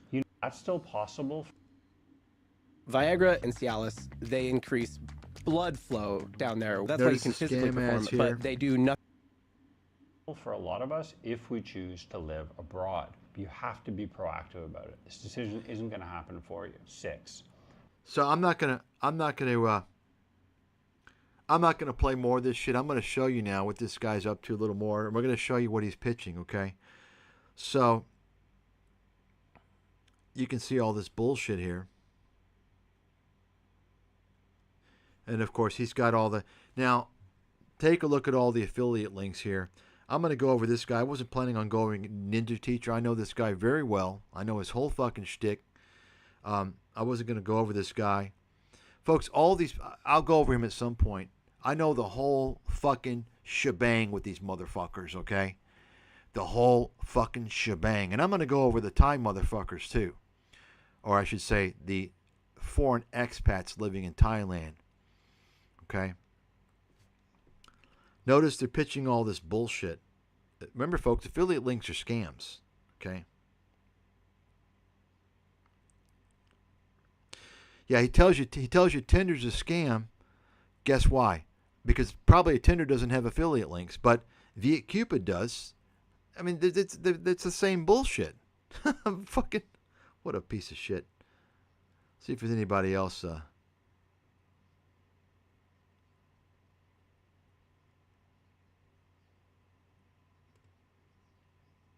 Any other comments here? Probably not. Let's see.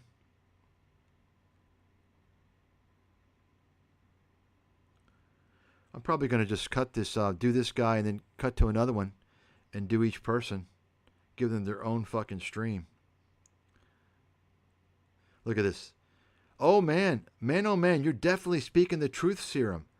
You see, this guy, if you go ahead and watch his video, and you're going to see, you're going to hear how he's got all the speaking points, right? In other words, he watches all the doom and all the bullshit, so he knows how to get to the people in their minds. You see? Look at this. What a motivational wake-up message. Right? So this is the problem, is you got people on YouTube who, it's the lowest hanging fruit, mentally and financially. And they're all looking for an escape. Instead of realizing that they're in the country probably, well, certainly they're in a country most likely of more opportunity than Vietnam. And if they're from an advanced country, most certainly they are. So instead of taking advantage of those opportunities, they're looking for an easy way out. And they don't realize they're going to ruin their life and they're going to ruin their chance of earning an income. And so they're going to become scammers. They're going to become YouTubers, and they're going to sell the dream. It's kind of like a pyramid scheme. You know, the digital nomad pyramid scheme, where it's all about, selling you, become a digital nomad, live overseas, it's cheap. And they end up selling that dream. How to become a digital nomad. I'm going to sell you my course, right? That's what you're seeing.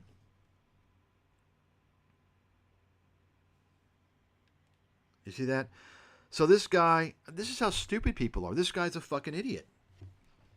Zionism fighter. Hi, Evan. I'm 66, just retiring now, an architect. I'm starting to receive my pension in UK and considering relocating to Vietnam. Wow, he's not too educated. Well, he's an architect. Didn't go to fucking real college, probably. No, it's the end of a sentence, buddy. Do you think I could get a teaching job at my age to get visa? Also, could I still have health insurance at my age? So this is a guy who's 66. He's thinking about going to Vietnam. He hears all the bullshit from this guy and doesn't hear the reality. He doesn't hear about the medical system being shit. Doesn't hear about the public safety issues. Doesn't hear about the toxins in the food and the beverages. Okay? Doesn't hear about any of that. All he hears about is freedom. Freedom in a communist country, by the way. Right? Which, I mean, I don't know about that. But think about that for a second. So they're catering to the typical fucking idiot on YouTube. They're exploiting people. Folks, what did I say before? Why do you think YouTube has become the world's largest platform for scam artists? Because they know the audience is so fucking stupid. You understand? They know it's a stupid audience. These scammers are exploiting the dummies, the desperate. That's what they're doing. So let's take a look now. I'm going to move on. Okay. So here's his other channel. Here's his other channel. Cost of Living Abroad. And he's got a podcast. And so some of these other people here, I saw some of this video. I mean, I can tell you where this guy's lineage is from. You can look at him. This guy seems like there's something fucking wrong with him, like he's something like emotionally fragile or something. But I remember him saying, what surprised him about Vietnam is that he heard there's a lot of trash all over the place, and he didn't see it. Well, buddy, you need to get out more often because Vietnam is littered to fuck. It's trash all over the place. In fact, I read a comment the other day on some channel, on some video, that I think apparently a Vietnamese guy wrote because he had a Vietnamese name, and he said something about how the fact that there's indiscriminate pollution in Vietnam, basically, people just basically just tossing trash everywhere, tells you something about the society, tells you something is wrong with the society. I never thought about it that way, but I have to say, he's correct. He's correct. Anywhere where they just indiscriminately toss trash out, and I'm telling you, Vietnam is fucking trash just about everywhere, other than where the government properties are kept up by employees. They keep it nice, and they keep a lot of the government does a good job of many of the areas that they control, that they oversee. That's one really good thing about the government in Vietnam that I've noticed, and that's why Da Nang, the beach, is immaculate. They do a great job of keeping it clean. Okay, but other than that, I mean, if you're talking about non-government controlled property and areas, I mean, you're talking about insane levels of pollution, just litter, trash everywhere. It's unbelievable. I thought Thailand was bad, and Thailand is bad. Vietnam is much worse by far. Okay, but this guy says he hasn't seen trash in Vietnam, so I guess he doesn't go out. So you can see, this guy we're going to go over. We talked about this guy. Okay, we're going to go over all these motherfuckers eventually. I don't know when, though, because I'm going overseas. But, so here's his other channel. And once again, many of these people are grifting, by the way. She's doing it, right? She wants to tell you how great living is there. Living in Vietnam is so great, and she's got her family there, and it's so cheap, right? And, of course, she wants to sell you her same bullshit, right? This guy doing the same thing. He sells you his VIP service where for $200, he will meet you at the airport and show you how to get your currency exchanged and show you how to get a SIM card. The only thing is he doesn't tell people, it's like you have to be mentally fucking retarded and paralyzed to not be able to do that because it's right there in the fucking airport. I mean, it's right there in front of you. Right? I kid you not. Look it up. You see.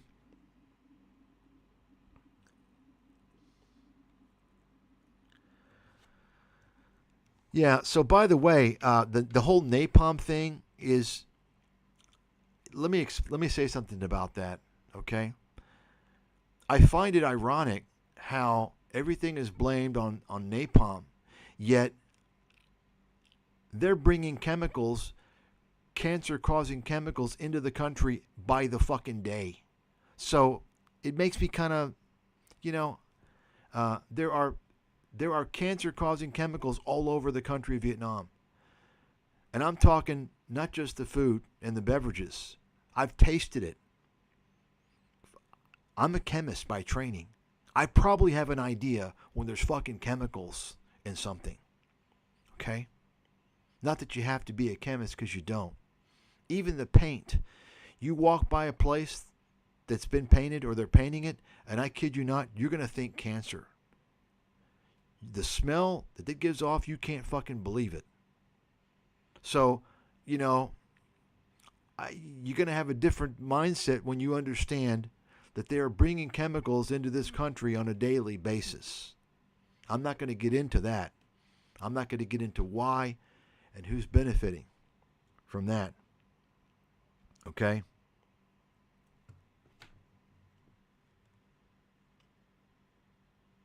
That's an issue that needs to be addressed because when you're talking about a war that was 50 years ago, that happened. People that were involved in that aren't around. We're talking about, I think, a more serious problem that is poisoning and killing the people. And, it's happening in their own country. That's a big problem. And you can't talk about it, by the way, if you're Vietnamese. You get fucking thrown in jail, by the way, in case you don't know that. I'm not fucking kidding. I'm not fucking around here. Okay? FYI.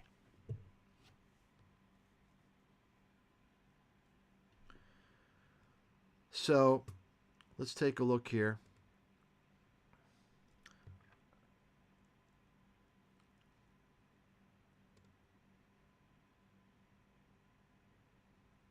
So here you go. Here's the pitch. Here's the grift.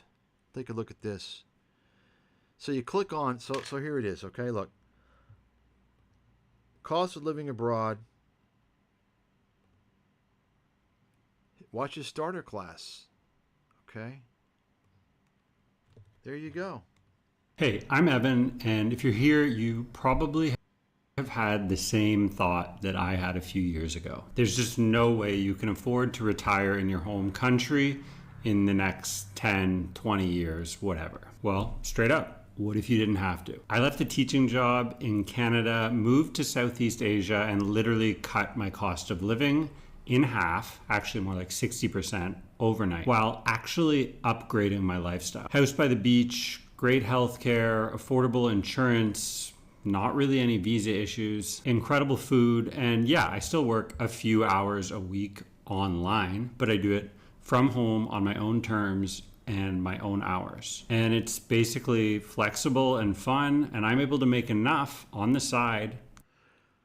So you can hear how he's lying through his fucking teeth. Great health care, right? Not really any visa issues. This is a guy who probably, I would say, he doesn't have a business visa. You can't get a visa. There's only a few ways you can get long-term visa in Vietnam right now, okay? You're married to a Vietnamese. He's not. His wife is from Canada. Or you have a business. You start a business, and you got to put capital in of, I don't know, over $100,000. This guy's a broke dick. He can't afford that. So I would say he's living off the 3-month tourist visa. He's doing visa runs every 3 months. He's taking a fucking bus, a broke dick bus, to Cambodia every 3 months, spending a whole day. Takes about 12, 14 hours, I think. I've never done it, but that's what I understand. Riding a bus for 8 hours or so. Okay? Now ask yourself, how are you going to retire? You think you're going to do that when you're retired? Yeah, okay, you think you do it a couple times and see. Folks, let me tell you, when you get older, things just, things don't work the same. Okay? And people, when you're older, you got enough issues to deal with.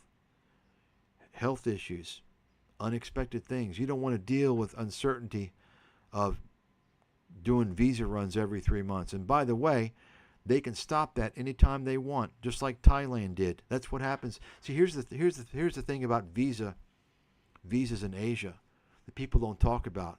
There's one rule that never changes about visas in Asia. You know what that rule is? The visa laws are always changing. Okay, that's the rule. They're always, you can't count on whatever the visa policy is right now. So people in Thailand for a long time were living off tourist visas. They were doing 60-day, 30-day visa runs. Okay? And even more recently, they were doing the 60-day with extensions and then going back and forth. The bottom line is the Thai immigration stopped it all of a sudden with no warning. Some people couldn't get back into the country. Vietnam can and will do that at some point. And guess what? When you're doing a visa run, they're going to say, oh, no, you're coming over too many times too soon. And they won't let you back in. Okay? Imagine that. I guarantee it's going to happen. I'll bet you $1 trillion fucking dollars because I know how these things work. And you've got guys like this encouraging people to come over to Vietnam to abuse the visa system. What do you think is going to happen? Eventually, they're going to stop that shit. Okay? Just like Thailand did. So this guy's lying through his fucking teeth. He's scaring people. He's telling you he's got a solution. He's a fraud. He's a complete fucking scammer and fraud. He's lying. Healthcare's not great in Vietnam. No, it's not. No, it's not. You're a lying sack of shit. Stop grifting. We'll get back to the video in a second. You can see here. He wants to show you his pictures, right? Okay. All this bullshit, you feed into it. You're getting sucked into it. Mind control. You're brainwashed, right? The course works. And so what are you paying for it? So in this course, you're going to learn how to cut your cost of living in half without sacrificing comfort. Okay, you're going to cut your cost in half, but you're also going to cut your living standards. You're going to cut your living standards down pretty close to half as well. Folks, I'm telling you, that's a fact. Okay? You're going to cut your living standards down unless you were living very low standard in the West. Okay? Get the right visa, rental, and healthcare setup. Right visa setup? There is no right visa setup. It's just fucking, there's a tourist visa. That's it. Rental, anybody can find a fucking rental. It's pretty easy. Healthcare setup? What right healthcare setup? There is no right healthcare setup in Vietnam as far as I'm concerned. Remote income streams. He's going to teach you how to make remote income. So, here's his target audience. Midlife professionals stuck in a system that no longer works. Early retirees and near retirees looking to stretch their savings. Teachers, freelancers, creators. So think about it. All these people are going to rely on this fucking pothead type of guy who his speech is all slurred. He's got tattoos all over his fucking body. He's poorly educated. He's a fucking failure and a loser who's such a loser. He's lying through his fucking teeth, grifting to lure people over to Vietnam on false pretense. Is he an experienced analyst? Did he go to an Ivy League university like me? No. Is he a world-class Wall Street analyst? Right, like me? No. Has he shown an ability to think critically through his previous work experience, his accomplishments, and his education like me? No. So who are you going to trust? I'm not selling anything, by the way. I don't monetize any of these videos. I don't pitch anything. Who are you going to trust? You got it? Think about it, folks. Always ask yourself the question, what qualifies you to be talking about these issues, these topics? Because you've been in Da Nang for a few years, now all of a sudden you're a retirement expert? No. You're a fucking idiot. That's what you are, and a scammer. And this is the hook for the people who have, emotional, mental, social problems. They're having difficulties in their country. How to start a new life abroad, right? So they have problems. Maybe they have a divorce or whatever. They think that moving to another country is going to start their life over. No, it's not. You're going to bring the same fucking issues that you had back in your country to the country that you moved to. That's the way it works. There ain't going to be no new life start over. It doesn't work that way. Okay? Look at all this. I want you all to spend time reading this fucking mind control, brainwashing bullshit. This guy's a fucking, he clearly, he's the same ilk of all these motherfuckers. Internet marketing scammers.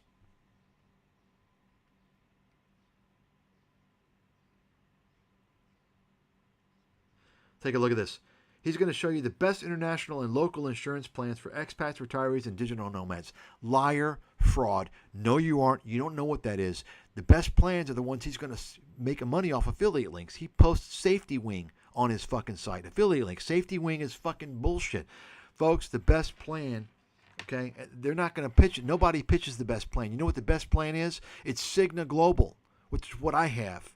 Cigna fucking Global. Not some no-name bullshit that's an intermediary that goes through a fucking broker. That's what all these other bullshit companies on affiliate business models do. You notice real fucking companies like Cigna don't have affiliate links. You understand? Nomad Insurance, they don't underwrite their shit. They go through other insurance companies. It's a fucking bullshit. That's why the plans are costly, and they provide dog shit for coverage for what you're paying. Fuck. Are you kidding me? I've got a plan with zero fucking copay. I don't pay a fucking dime ever up to my limit of several $1,000,000. And they can go anywhere in the fucking world. Okay? Anyway, these people that make me sick, man. You can imagine, not only does it make me sick personally to see scammers, as you all know, it makes me even more sick that they're defrauding people, because I know the reality of Asia, of Southeast Asia, of developing countries, and they're defrauding people on that end. And then they come out and give advice as if they're a healthcare expert or if they're a retirement expert. Fucking, these people are just fucking trash, man. They're no better than all these fake investment gurus. It's the same horse shit.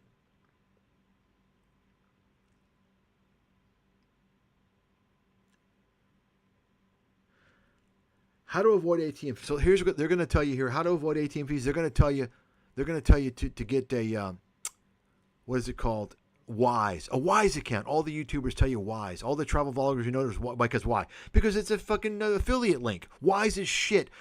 Fact. Write it down. Wise is garbage. I don't use it. I've never used it. Why? Because I'm not a dummy. I'm not a dummy. Wise is a scam for YouTubers. It's on affiliate. You understand? I view it as a scam. Why? Because they're charging you more than you need to pay the YouTubers, the affiliate fucking scammers. You don't need Wise. Wise is okay for small amounts. Beyond $1,000 or so, it's bullshit. You're better off wiring your funds from your bank, by the way. Okay? And by the way, if you got a Charles Schwab bank account, you don't pay any ATM fees. Okay? What you got to look at is the exchange rate they give you. That's what you look at. It's the exchange rate. That's where they get you on Wise, by the way. Okay? So anyway, this guy doesn't know what he's talking. This guy's a fucking idiot and a grifter. All this stuff, you know, it's like writing a book of fucking scamming people, sucking you in. Okay, I'm ready to retire early abroad. Look at this. Look at the tattoos all over his body. I mean, you tell me this guy hasn't lived a life of fucking drugs, of illicit drugs. You tell me that. I'll guarantee you he has. It's pretty fucking obvious. In fact, it may even be worse than that. I'd like to know his last name, because I want to check and see if he's got a criminal fucking record, like a lot of these people do on YouTube. FYI. I'd like to check. So let's get down to the nitty gritty here. Oh, monthly plan, $49. Pay annually, $500. $500. For what? I mean, so think about it. All he needs is 2,000 people, which he can get. He'll be making $1 million a year for doing nothing but selling empty fucking promises and broken fucking dreams. Right? And the sad thing is that most of the people are never going to realize it, because these are the people that fall for this shit are the dummies. They want to believe. They're in their position, their situation for a good reason, most likely. You understand what I'm saying? But they're too ignorant to realize they're better off in their own country, the safety and security of their own country. You don't go to some developing country and relocate your whole life, especially if you're older. Jesus Christ. You don't do that if you don't have a good amount of money. Okay? You don't do that. That's foolish. I've lived overseas longer than this guy. I can tell you that right now. And I'm a world authority, as you all know, as an economic analyst, an investment analyst, a strategist with an Ivy League degree, right? Master's, actually. So I probably know what I'm fucking talking about. This guy is a scammer. He's disinfo. He's full of shit. And there's many more like him. So with that, I think what we're going to do, we're going to cut this shit now. And we're going to go, actually, I'm going to show you some emails. I got on his email list. I want to show you the emails. I just now got on it recently. Then we're going to go to some of the other fucking disinfo grifters, many of which who he's interviewed, by the way, in Vietnam. Let's take a look. Let's take a look here. So he's going to give you the numbers. Da Nang, Nha Trang, Vung Tau. So these are 3 beach cities in Vietnam. And so, I mean, this is... Okay. What about medical insurance? What about visa costs, right? I don't see that there. Where is it? Right? Transportation is $40. So think about this for a second, by the way. This assumes that you're going to be riding a motorbike. All these motherfuckers, these foreigners, tell you to get a motorbike. Oh, yeah, rent a motorbike, it's cheaper. Rent a motorbike. What did I say earlier about Thailand? Number 1 cause of death for foreigners in Thailand is on the roads. I don't know about Vietnam. Vietnam doesn't have the statistics because, there's not enough. They don't have a longer history of foreigners, and it's also a communist country, so you're going to get even less transparency than Thailand, and Thailand is not transparent. Okay? But I can tell you one thing right now. In all the time I've spent, and all the years I've spent in Asia, not once have I ridden on a motorbike, because I'm not an idiot. Only a fucking idiot Westerner is going to ride a motorbike in Asia. Why? Folks, they have a different mode of thinking, a different means, if I could even use the term, if it even is applicable, a different set of logic, or I should say dislogic.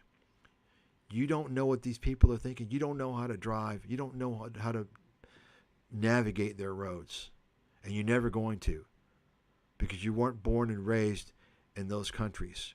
If you're Asian, and maybe you're from another Asian country, okay, maybe you kind of, there's a little more similarity there. But if you're from the West, from the Western world, don't ever fucking rent a motorbike in these countries, or you're asking to lose your life. I'm telling you right now. Absolutely so. Okay? So this is one thing right there. I mean, think about that for a second. Just this alone could cause you to lose your life. Okay, but he wants to keep the cost down, right?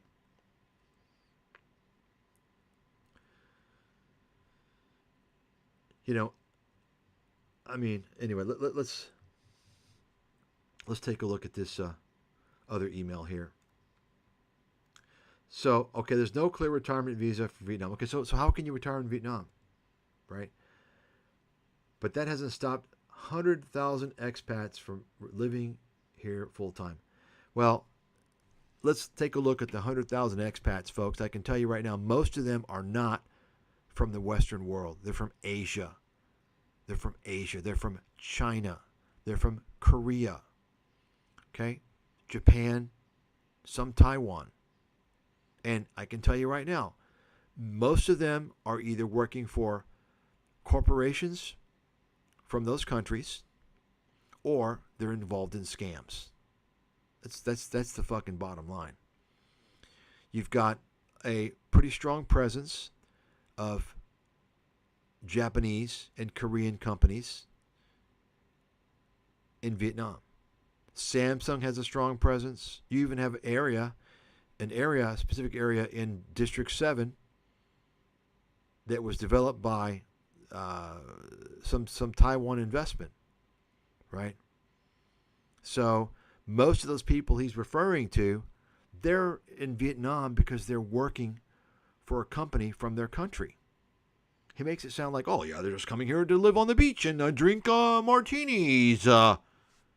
Folks, you understand how all this stuff is connected to the no-bad capitalists and all these fucking bullshit artists?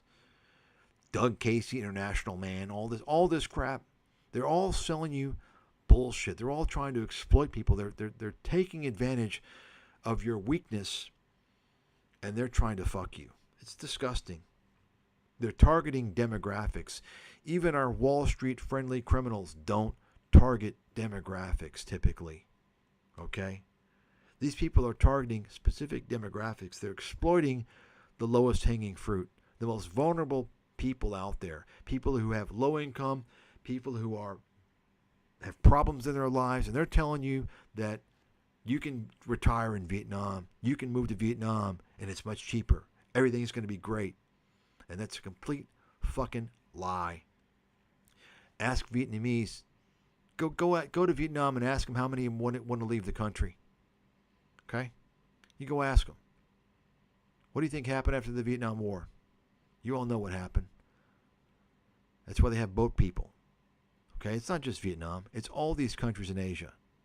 The only countries, I would say Thailand is one of them, probably the best example where people aren't overwhelmingly dying to get out, is Thailand because of the brainwashing. The Thais think that Thailand is the center of the universe. I kid you not. That's how brainwashed they are. Okay? But Vietnamese, they've got relatives all over the world because of the war. And so, they hear things, they visit, they see what's going on. Okay? And not just Vietnam. Folks, why do you think all of the developing world has been risking their fucking lives for a very long time to get into Western countries? Why is that? Why is that? Right?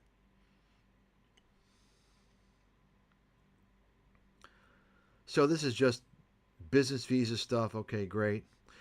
Take a look at this one. So student visa. This one is super sneaky. Yeah, I'm sure that's why you know about it, since you're a sneaky fucker. Slimy sneaky fucker. And I shouldn't even be sharing this for free in an email blast. But straight up, enrolling in Vietnamese language courses at recognized institutions can qualify you for a student visa. Okay, wow. Like nobody knows this. Okay, so here's all the points here. The cost. The visa is valid for 12 months. And I'm sure you got to do a visa run, so it's basically not any better than a 3-month tourist visa.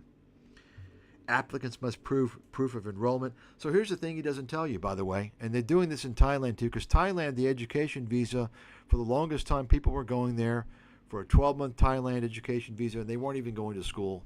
It was a scam. Let me tell you how Vietnam works, by the way. And I know this. I can guarantee you the student visa works this way, because I know how the school systems work. In Vietnam, it's a communist country. You don't miss fucking class, by the way. You don't miss class. If you're sick, by the way, if you're sick, you go to school in Vietnam. You don't take off because you're sick. Okay? You better believe you're going to every fucking class or you're in trouble. You got to understand, folks, this is not some lax country in terms of, this is you're going through immigration, an approved school. This is not Thailand where you can pay somebody. Okay? This is a very strict situation here. And if you don't go to the classes, they're gonna fucking revoke your visa. He doesn't want to tell you that though, because he wants to sell you his bullshit.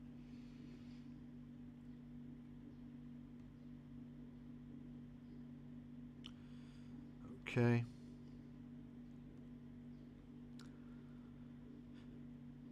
Okay, so you can read this for yourself. So, lots of guys ask me flat out, do I need to be rich or on a fat pension to live like you and retire in Vietnam? Live like him. Nope. All you got to do is scam people like he is. So, in fact, he says more and more people are building micro-retirements. Periods of cheap living. Slow travel. Notice these little cliche terms, right? Vietnam right now, especially the coast, Quang Ninh, Nha Trang, Da Nang, or even down south on Phu Quoc Island is the perfect spot to dip your toes in the sweet, calm waters of early retirement because it's cheap, safe, and low risk. Well, in terms of crime, violent crime, yes, it is safe. That's one of the pluses of Vietnam. It's safer, I would say, considerably safer than Thailand. You don't hear how dangerous Thailand is. There's a lot of crime in Thailand that goes unreported, And it also is blamed on the suicides and shit, because the Thai government, that's what they do. They don't want, the Thailand is a country of tourism because the Thais are fucking lazy and incapable, so they need the foreign money to come into their country. That's the reality. Vietnamese don't really need the foreign money. They've been self-sufficient for a long time because, they were a communist country. They were closed. It's not a tourism country. Okay? This is the truth you're not going to hear anywhere else, by the way, because people are too fucking stupid to know it. And if they know it, they're not going to even talk about it anyway. It's all about good vibes. Good vibes only. Good vibes. I want to hear positive stuff and get on the algorithm, get more views and clicks, make more money. So, let me just say, folks, you better have something going on that you're doing. You're going to die of boredom in any of these places, okay? And I could do a whole video on Phu Quoc. Phu Quoc is a fucking shithole, okay? Anybody that says it's not is either delusional or they're lying. It's a complete fucking shithole, okay? Even the Vietnamese don't go there anymore. Now, let me tell you something about Vietnam to get an idea about.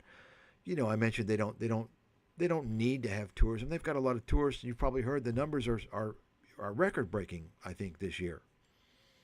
There's massive people that are going to Vietnam. But guess what? The return rate is less than 5%. That is to say, less than 5% of the people that visit Vietnam return. They don't return. If you've been to Vietnam and you've truly been around, you might have a good idea why that is. I certainly know why. Okay? They don't go back to Vietnam. What does that say about the country? I mean, just broadly speaking, it says that foreigners may not be able to handle it, right? They may not be able to adapt, or they may not feel welcome or comfortable enough to want to come back. That's what it says to me. If I didn't know. I know the exact reasons why. It's basically, the bottom line is safety. A lot of people report scams, but public safety is a big issue. It's a big fucking deal. Okay? So here he wants to tell you you can work remotely, freelance. Teaching English online is still a thing, right? Well, guess what? And this guy, by the way, I mean, he may not be working legally. He may be working illegally, FYI. But why? Because he's using Vietnam specifically to earn an income. His entire grift is based upon using Vietnam as a country to pull people in. So I could argue he's working illegally without a visa. Okay, FYI. I know the laws in these countries. Okay. All these YouTubers in Thailand have been breaking the law for fucking years. Every single one of them. Every single one of them. Now, maybe some of them aren't if they have the DTV visa. But I would say most of them don't have the DTV visa.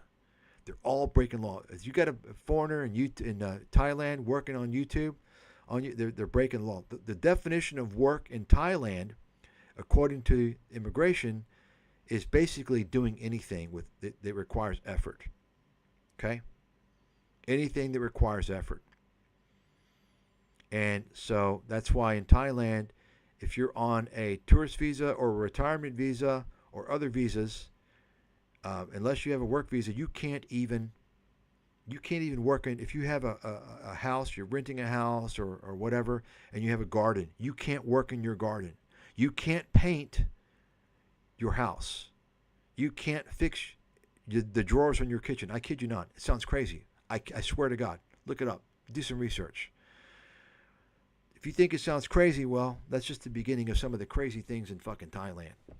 Okay?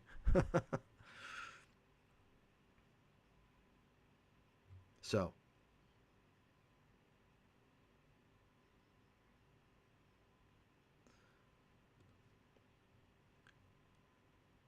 Yeah, so let me go back to this. I want to show you guys something. So take a look. If you're thinking long term, you can buy a modern condo for under $100,000 in Vung Tau or around $150,000 in Da Nang. Okay, so is that supposed to be attractive? First of all, first and foremost, there's virtually, I'll say very little condos you can buy as a foreigner in Vietnam. Virtually none. The ones you can buy for the most part are the new ones that are overpriced. And I'm talking about anywhere from $8,000 to $18,000 a square meter. You try that, get a fucking calculator and try what that is. We're talking, Manhattan fucking prices. Okay, we're talking,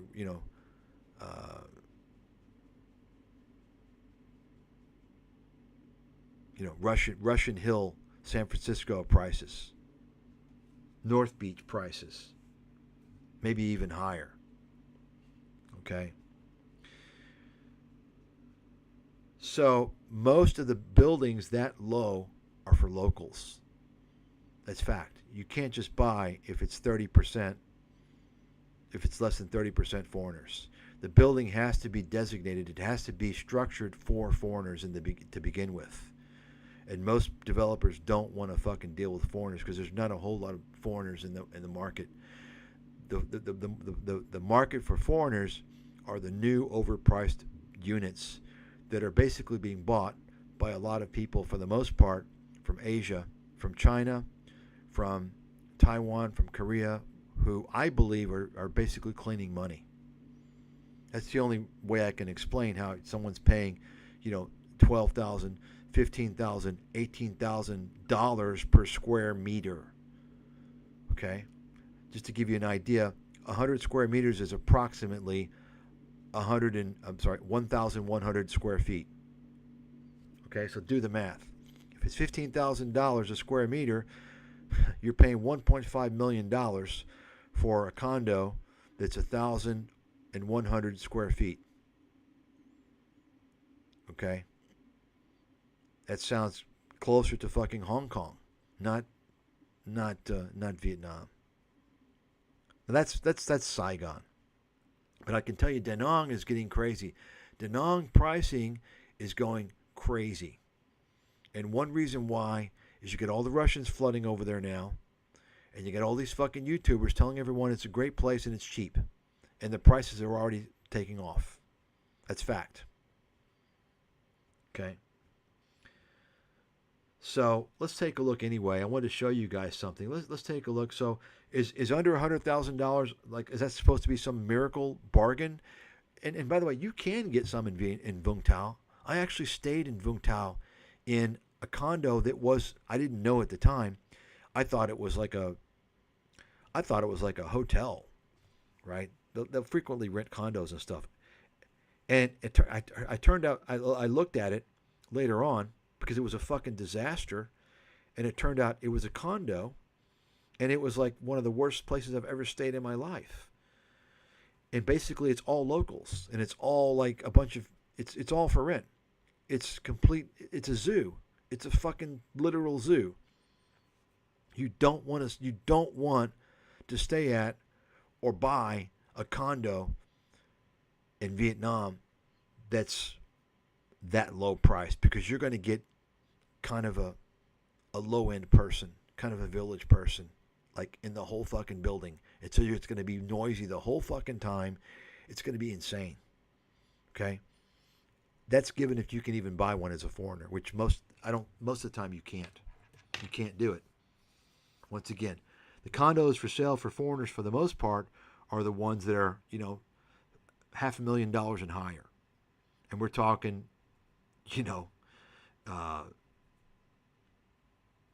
not even 1,000 square feet, $500,000. We're talking, maybe 800 square feet. Think about that. So let's take a look here. Let's take a look. South Carolina, Nice area there, South Carolina. Okay. Let's see what we got here. Let's see price. List price. Let's well, I'm tempted to say 200,000 because it is America after all. You know, you have real property rights. You do know, of course, foreigners don't own condos in Vietnam. Do you understand that? Foreigners cannot own. It's basically a lease. They get a 50-year lease on a condo. Okay? They don't own it. It's a 50-year lease. That's what it is. Okay? FYI. So, I mean, I could go 200 and say that's equivalent, but we're going to go 150. No higher than 150. What can you get in South Carolina? Coastal city. Well, I don't know. It looks like a condo here. I can tell you right now, you're not going to get a condo in Vietnam in these cities this size, 788 square feet, or about 78 square meters for $113,000. Fat chance. Ain't going to happen. Okay? Look at that. Wow. You get a house. You can get a whole fucking house. And let me explain something, folks. Depending upon where you are in Vietnam, this house, depending upon, you know, if you're in Saigon or, you know, maybe a smaller area, generally speaking, this house is going to cost you, I would say, with the land, probably about, just on average, about $400,000. Okay? I'm not joking. In fact, there's one guy we're going to go over here who's not scamming, but he may end up doing it. He paid in Da Nang $400,000 for a plot of land that's 100 square meters. 100 square meters. It's not that huge. It's not that big, right? 100 square meters. He paid $400,000. Okay? Remember, 100 square meters is about 1,100 square feet. So do the math. Okay? That's about, let's call it 35 by 30 feet. Right? What is that? 35 by 30 feet? Let me get my calculator here. Boom. That's close enough. 1,050 feet. Square feet. Okay? That's 100 square meters, about. He paid $400,000 for that in Da Nang. Okay? In Saigon, the average land prices, not even in the main districts, not even in like District 1 or District, 2, in kind of the surrounding districts, the average price is about $15,000 a square meter for land. And I'm not fucking joking. And if you're talking District 1, let me give you an example. There was a Starbucks, famous Starbucks. It was over by the cathedral in Saigon. And they were paying for rent about almost $30,000 a month. And I think the building was 2-story, and I think it was under 200 square meters, like 175 square meters. That same building went for sale after Starbucks pulled out. That went for sale. It's for sale for, what was it? I think it's $9 or $10 million. Okay. So someone may say, "Gosh, what are you talking? How is that possible? This is like a developing country, folks. You don't understand how things work in developing countries. You've got the very rich and the very poor. And the very rich make their money through corruption. The vast majority of them. Okay? The people in Vietnam, it's very difficult for them to afford anything. The average salary in Vietnam is about, I would say, countrywide, throughout the whole country, including the villages, probably $300 a month, maybe $350. Yet you have real estate prices that many Americans cannot afford. Think about that one. Okay? So this guy wants to tell you it's a great thing that you can buy a condo under $150,000 in a country that's communist and you only get a 50-year lease. You don't really even own it, by the way. I mean, I don't know. This house looks pretty good to me for $82,000. Jesus Christ. I mean, right? Take a look. North Carolina. Look at that. $125,000 for a house. Folks, Vietnam, this is going to cost you 2 or 3 times at least. Probably 3 or 4 times because of the land. Okay? So, let's get a little perspective here. You understand what I'm saying? Right? With that, I'm going to end this, and I'm going to tell you who I'm going to talk about next. Here we go. Travis Travels Vietnam. This guy is such a disingenuous, fucking happy-go-lucky guy. You know, everything's great. If you tell him he eats shit for lunch, he'll tell you, he does. Yeah, he'll smile. He's one of those guys, right? If you tell him he's a scammer, he'll just kind of smile and say, oh, well, you understand? He's one of these guys that knows that everything he says, he's appealing to the public. He doesn't want to seem like, he wants to seem like, oh, he's a nice guy. Oh, wow, look how he responded. You understand? He knows the scam. He knows how to play the audience. He's next. Hopefully we'll get through to some other people. Because I can't go on this long for more. I mean, these people, this is hopefully you all are starting to understand. I think most people on YouTube who come across these people, they're not going to get it. And of course, a lot of people, I would say the majority who get it, who know it's bullshit, it's going to be, maybe 1 or 2%. Guess what? Some of these channels, their comments are going to be deleted. You know that, right? They're going to play the Tom Nash, where every comment's great, so that the dummy who doesn't know, oh, well, I don't know, they're going to read the comments to form their opinion. You understand?